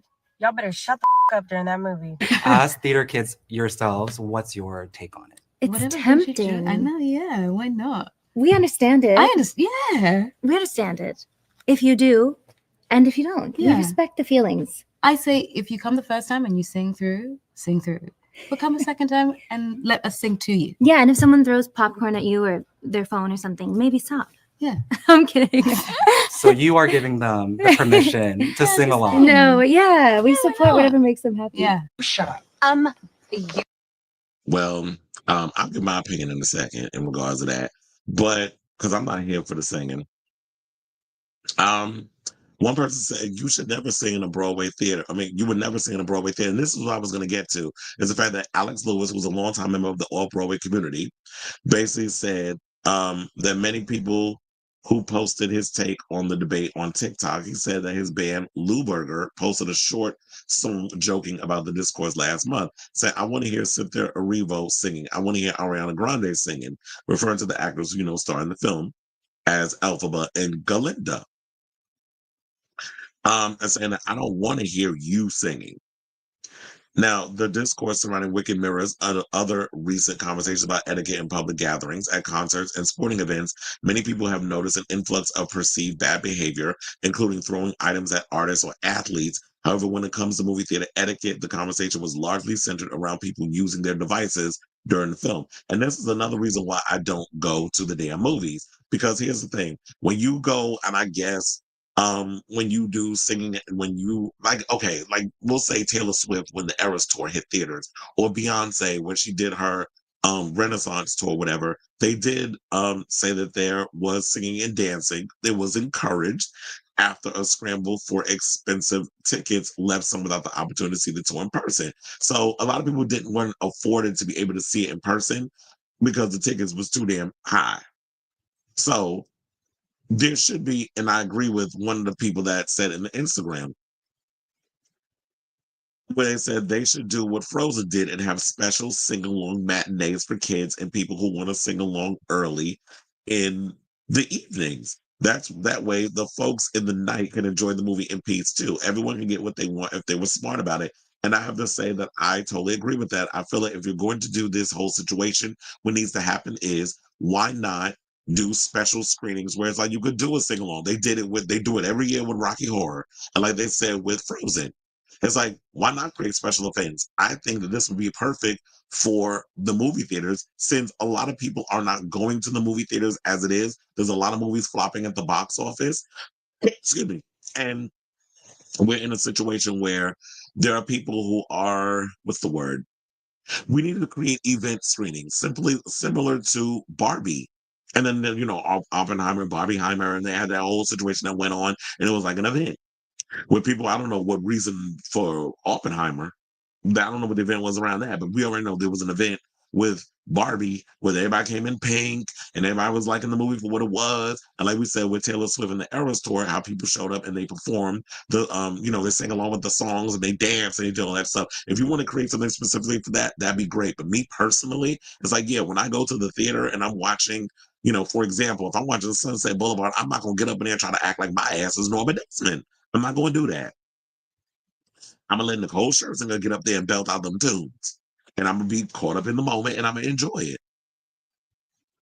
If I'm watching Gypsy on Broadway, I'm gonna watch Audra McDonald get her behind up there and belt out those tunes. I'm not gonna get up there and act like in my chair that I am Audra McDonald. The people are not there to hear you sing. They want to see the show and be a caught up in it. So people do need to learn etiquette. So it's like, yeah, this is why I don't go to the movies for certain things, is because I want to be able to hear the songs. I'm going to be able to see all the extra, stuff, the special effects and the flying and all that other stuff, during Defying Gravity. If Elphaba gets up there and she's doing the flying through the whole situation, I want to be able to take in all that. I don't want to hear somebody who can't sing to save their damn life butchering the damn song. So that's where I'm pretty much at on it. But then they said Williams is among the contingent of Wicked fans who think singing along in the theater wouldn't be the worst offense, though she's still not sure if she would be the first to break into song. And I do feel like that people would be irritated. But they said, recognizing the fan passion surrounding the musical, some theaters like Alamo Drafthouse have already sold out interactive showings, which actually recommend fans go all out. The popular chain frequently hosts what it calls movie parties, which are interactive and prop-filled. Well, see, look. Alamo Draft House is already on it. Where wait, hold on, let me pull that up so y'all can see it. So yeah, Alamo Draft House has pretty much the Emerald City Soiree. And it basically says you're cordially invited to join us at the Emerald City Soiree in celebration of Wicked's theatrical release. Just make sure to sport your finest frocks and most opulent headwear. Prizes will be awarded for the most popular look, obviously a play on the popular song, which I'll always go by the Kristen Chenoweth version of that song. So I say all this to say, what do y'all think of this story in regards to how do you feel about theater etiquette? I do feel like a lot of times, even if it's beyond this whole singing in movie theaters or whatever the case is, I do find it that a lot of the etiquette in movies irritates the shit out of me. Because I'll be watching something and if it's a quiet moment, why are you in here having a full conversation with people? Or you're on your phone or you're doing all kinds, like there's people that just lack etiquette. And that's why a lot of times it depends on the film. I specifically choose, certain movies that I'll go and see. But for the most part, I'd rather sit at home and watch films because a lot of times you people that don't know how to act when y'all go out in public, y'all take me out of those moments of wanting to enjoy certain movies. And if I go see Wicked in the theater, I don't want to hear you next to me butchering, Defying Gravity or Popular. I want to hear them sing the song. So let me know what you guys think of this story in the comments down below. Okay, so now it said, every community has sellouts and grifters, of course. They should be called out. Misgendering is unnecessary, in my opinion. Most families have an embarrassing, bigoted auntie. Unfortunately, she's out. Only people who saw the musical or have the soundtrack will know the songs. That's true, unless you're a big fan. And the funny thing is, I heard that the soundtrack for the movie is not even out yet. That I think the soundtrack comes out around the same time as the movie. Felix says, I hate people who talk in movies, as do I. When I'm watching a movie, I want to be in it. I said, you already know the Arianators are going to be screaming at the theater. Oh, yeah, they're going to irritate me. And it's not even about her playing Galinda.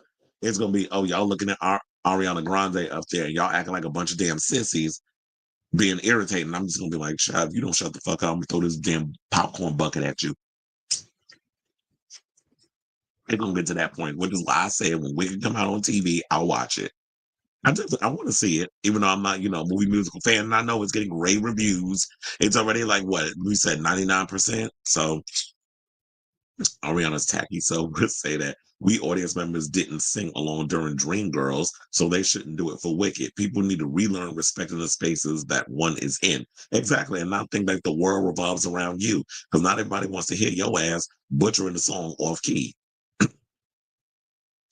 But anyway, let's move on and let's talk about Denzel, who was clarifying some stuff regarding that same-sex kiss that he was talking about that was in the movie that he did before he ended up killing someone and said it was the kiss of death. Because Ridley Scott recently came out and called BS on what Denzel had to say. So now at the LA premiere of the highly anticipated Gladiator sequel, Denzel clarified his earlier comments, calling the media reaction much ado about nothing. Now, initially, he basically said that he kissed his male scene partner and that his scene was cut from the movie because he said the director and them was chicken and that they didn't want to put it in the movie. So Ridley rejected the idea, calling Denzel's version BS. He didn't say BS, but you know the word he actually said. So, since then, Denzel has softened his stance, now explaining that he only gave his scene partner a peck on the hand and the situation was blown out of proportion. Well, maybe he said, whatever, because he wanted to get a rise out of us and it was going to make headlines. And so, Ridley said they never did. They acted the moment it didn't happen. Now, an off-camera voice also assured Ridley that they went back and looked at the film, confirming that there was never a kiss to cut. Well, why did an off-camera voice have to remind Ridley what he did in his own movie? Is he that old and forgetful that he don't know what he had in the scenes from his own movie that he did? Because I don't know. So, and despite the controversy, Gladiator 2 is gearing up for major release. But here's the thing: it's up against Wicked. It comes out the same day at the same time. So yeah, I know they both gonna be fighting over IMAX and Dolby screenings. And Wicked is getting rave reviews. Gladiator 2 is also getting great rave reviews. So it's two big movies that are getting good reviews that are gonna be fighting for the number one spot at the box office. Now, as much as I do want to see Gladiator 2, and I am gonna go see it, I do feel like Wicked is probably going to beat it at the box office because one, Wicked can reach a wider audience and it's not R-rated, whereas Gladiator 2 is R-rated. Excuse me. So it may limit the audience of people that can come see it because it's an R-rated movie. So, but here's the weird thing about this whole conversation. Now, Denzel said that there was a kissing scene that was cut, and then Paul Mescal, who was the lead in the film, said that there was a same-sex kissing scene cut as well, where during his fight sequence with Pedro Pascal, he kisses him on the forehead. So there was technically kissing in the movie, but I guess not to the degree of which they were trying to imply, like it was some sort of a homosexual type situation.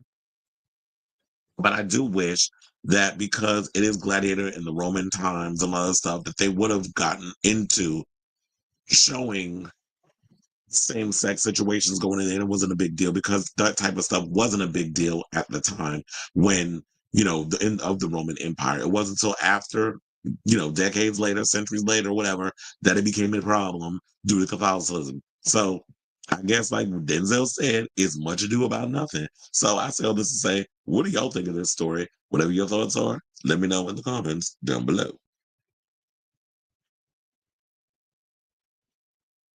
Oh, yeah. Well, he's old. So I guess we can't rely on him to remember everything that goes on in the movies he makes, especially when he makes so many movies back to back to back. You can't require somebody to remember everything. All right. So now let's get into our final topic, which a huge congratulations to Blue Sky, which has secured 20 million users since, a lot of people fleed. Is flee the word? If it's not, it is today. They decided to flee Twitter, due to a lot of the disgusting, tired ass cesspool that has become. They decided to flee like, migrants flee their country to come here. And, once you know who gets in there, I'm not trying to send their ass back. But I hear that it's fiscally impossible for him to pull out this, excuse me, this plan of mass deportation.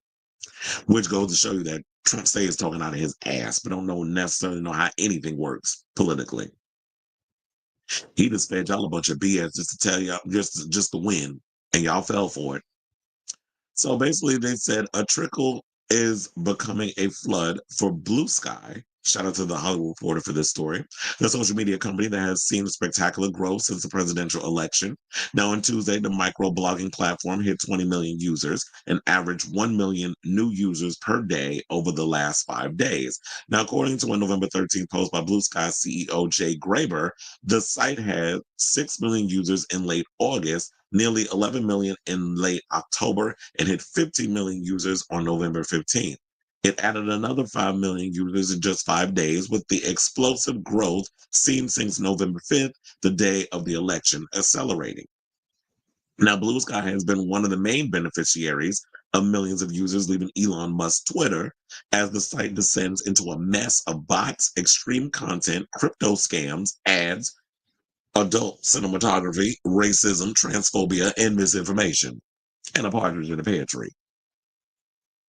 Now, Hollywood has been quick to adapt Blue Sky, particularly with the entertainment industry's aversion to the political views of Musk, the billionaire oligarch, I don't know, I always struggle to say that word, who was a vocal supporter and financial backer of Donald Trump, helped him buy the election. In recent weeks, actors, directors, musicians, and other creative people have rushed to Blue Sky as their site became a viable alternative to Twitter to promote work and engage with fans. Now, among the prominent entertainment industry figures who have started to migrate over to Blue Sky or have been posting there more than Twitter in recent weeks are Lizzo, Barbara Streisand, Jamie Lee Curtis, Gabrielle Union, Quinta Brunson, James Gunn, Sean Gunn, they're brothers, by the way, in case y'all didn't know that, John Cusack, Guillermo del Toro, Ben Stiller, Flavor Flav, Chuck D, Alex Winter, Carrie Coon, Scott Dickerson, George Takei, Mike Flanagan, Mike Scher, Mark Hamill, Stephen King, Alyssa Milano, Meredith Salinger, Patton Oswalt, Lily Wachowski, Franklin Leonard, Tim Heidecker, Akilah Hughes, Yvette Nicole Brown, Andy Richter, Weird Al Yankovic, Gary Whitta, Tyler Welliver, Paul F. Tompkins, John Cryer, Ed Solomon, Craig Mazin, Jenny Cooner, Jerry Ryan, Ken Witt Jennings, Gail Ann Hurd. Jesus Christ, I feel like I'm going down a whole list of people. Well, actually, I am. Armando Iannucci, Mia Farrow, Harold Perrineau, Ben David Grabinski, Mark Bernardine, Duncan Jones, Miranda Cosgrove, Emily B. Gordon, Kumail Nanjiani, Michael Sheen, Bill Lawrence, Matthew Lillard, Busy Phillips, Dionne Warwick, yes, Miss Dionne is over there, Colson Whitehead, Paul Scheer, I should say, Bradley Whitford, Mara Wilson, Kashana Coley, Megan Amram, Maria Bamford, John Carpenter, Brian Duffield, and Robert Kirkman. I was like, Jesus Christ, I thought I was going to go on forever with that. But not only that, a number of major media outlets went over there as well, such as The Guardian, The Economist, The Athletic, The Information, The Verge, The New York Times, Bloomberg, Financial Times, The Washington Post, Bellingcat, ProPublica, NPR, IGN, 404 Media, CNN, El País, Le Monde, The Times of London, The Guardian Australia, Slate, San Francisco Chronicle, Huffington Post, The Daily Beast, Vox, The Onion, The Intercept, Drop Site, Gizmodo, Kotaku, TechCrunch, The Globe, and Mail, Hong Kong Free Press, Newsweek, Vanity Fair, The Wall Street Journal are all over there on Blue Sky. Jesus, this cold is killing me. And I'm here for it. Simply because, you know what? I know like many a times in the past, like when you look at what's that, Threads or whatever the case is, it's sort of like, oh, let's create this thing because people are tired of whatever. And people did jump on Threads as an anti-answer to Twitter. Threads is boring. I was on there maybe a couple of times. I barely even use it. I even thought I'd get rid of it. My friend was just like, just keep it up. So it's just basically a dead page. I barely post on it. But since I told y'all the other day, a friend of mine mentioned Blue Sky, and he was on it a while ago, long before like it became like this, all of a sudden this surge of people that jumped over there to be a part of it. He was basically like, oh, they reactivated his page after he deactivated it, probably because it started seeing a surge and they started reactivating everybody's pages, even though it went dormant. But I was like, oh, what's Blue Sky? Like, I never really paid attention to it. Or maybe I heard about it, but I didn't really like pay attention and get focused because I've always been okay, I'm already on this site and that site and the other site. I don't want to join another damn site. So when I finally got on Blue Sky, I realized, oh my God, this is so much fun to be up on here. I'm engaging with people. A lot of people started adding me on there. People I know, including a lot of adult performers, started adding me. And then, I've been posting a lot more on there. Like I post a lot of pictures and I've been posting like little captions and things. And it is a fun little page to interact with. I need y'all to expand a little bit on the type of amount of video footage y'all can allow. They only allow 1 minute videos. So I hope that we can get to a point where you could do like extensive videos similar to like a TikTok, and you can start incorporating that stuff on there, and it could become even more expansive and even more. And I realize like with some of the people that I know that's on there, they're like, excuse me, it's a breath of fresh air to be up on here, and it's not so negative, and everybody's pretty cool, and I like this idea of just starting a new page and just adding people, and then it's like that, just growing the channel. And I do feel like that I've got more people that are interested in wanting to be friends and adding me on Blue Sky than any other platform that I've been a part of. It's like, yeah, Facebook, it took me years to build what I build, and I'm very much interactive on there because you can write longer stuff on in regards like in comments and stuff. So I do like Facebook for that. Instagram, I post things. I don't feel like I get much of an engagement over there. Instagram is probably like a dying thing site any damn way. Twitter, we already know what that gives. It's trash, especially with Elon ugly ass running it into the damn ground. And Snapchat is tired. So, but on Blue Sky, you could post a lot of stuff, including sexual things. And I think that's what really drew a lot of people, especially the homosexuals. The amount of dinglings and booty holes that I get sent to me and I'm seeing over there in my timeline. Yeah. Well, just know that if you're going to add me over there on Blue Sky, that's what you're going to get a mixture of. So if y'all start gagging over seeing peen and booty holes and things of it, along with political stuff and music news and movie news and things, then I guess you ain't gonna follow me then. But it's just gonna be a hodgepodge and a mixture of all that stuff. So I say all this to say, shout out to Blue Sky, and I guess that Elon don't care. I mean, if he does, he's not letting us know. But you can keep, Twitter being for the incels and the people that just like all that buffoonery and misinformation and all that other stuff because it helped, who win the election. So if y'all want to keep running over there with that mess, be my guest. So I say all this to say, what do y'all think of this news? Are you one of the many that have joined Blue Sky? And now that you are part of Blue Sky, how do you feel about the the interacting with people over there over on Blue Sky? Whatever your thoughts are, let me know in the comments down below.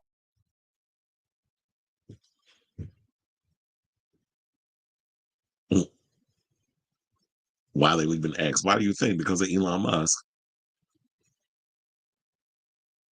And you asked, what has he done to jump ship? Have you not seen the stuff that's on there? And I mentioned it in the article. It's a lot of misinformation. It's a lot of homophobia. It's a lot of transphobia. It's a lot of it's a cesspool of negativity. And a lot of people don't want to go over there. It's got bots, extreme content, crypto scams, a lot of ads. I don't think people were that upset about the pornography because that's one of the main reasons why I know, especially the gays, or the homosexuals, as I like to say, a lot of people was keeping Twitter for that reason. They didn't want to leave Twitter. And I'm like, oh, okay, so driver's seat don't really know what's going on. Cause I'm just like, cause sometimes I'll be in my bubble and I'll be expecting everybody to know what's going on and trending, which I seem to forget also that, my friend Jovan Aviance, who lives out in Spain, he's like, your show is the show that gives me all the information I need of what's going on in pop culture. So I always have to be mindful of that, demure and mindful that I can't expect everybody to know everything that's going on. And it's a good thing you don't use Twitter. Twitter is trash any damn way. So when Twitter was what it was back in the day when Jack Dorsey was running it, it wasn't as negative as it is now. But when you have someone like Elon, who's a conspiracy theorist and a damn nut, his freaking self, and as I like to call him, Apartheid Clyde, who's benefited wholeheartedly from apartheid and got a lot of his money from his father. Sounds familiar. That's why it sounds like why he and Trump are bosom buddies and how he was using his money, his power and influence to help him win the election. That, that's why a lot of people over there don't want to. It's like you can't have legitimate conversations with people about things without them being negative and want to accuse you of certain things or say negative things. So a lot of people don't want to interact with anybody over there on Twitter for this very reason. And I'm here for it. And the fact that I love about Blue Sky is that you can block a lot of negative stuff. Anything that got to do with MAGA or any kind of negative hashtags, there's a thing that you could do in, you know, in a moderation situation where you could block all of that from coming in. And I don't get no negative stuff up on my page. It's just like everybody's on there that's feeling positive and wants to have fun with an app. A lot of times, especially when we're about to go on these 4 years of negativity, don't nobody want to be caught up in that. So I'm here for it. Excuse me. But anyway, we are officially at the end of today's show. Thank you all for tuning into this episode of Kris Evelyn Unfiltered. I'll try to come on tomorrow and give you another show based on celebrity news and hot gossip and topics. If you have not already, please do me a solid, hit that like button and that subscribe button. Also, be sure to smash the notification button so that way you know when we go live with a brand new episode of Kris Evelyn Unfiltered. I'm trying to hit 2K by the end of this month. So if y'all can help me get there, if you are a first-time subscriber, please do so if you like what you see. I don't want to force anybody to do anything they don't want to do, but work hard on this damn show. And it's a little engine that could. And it would definitely help with the algorithm and all that good stuff if you could show your support to this little old independent show of mine. So, as I said before, love you all for watching. I'm trying to wait and hit that 3 hour on the dot strip, but I don't think I'm going to do that. It is what it is. So, love you all for watching. And until next time, ciao, darlings.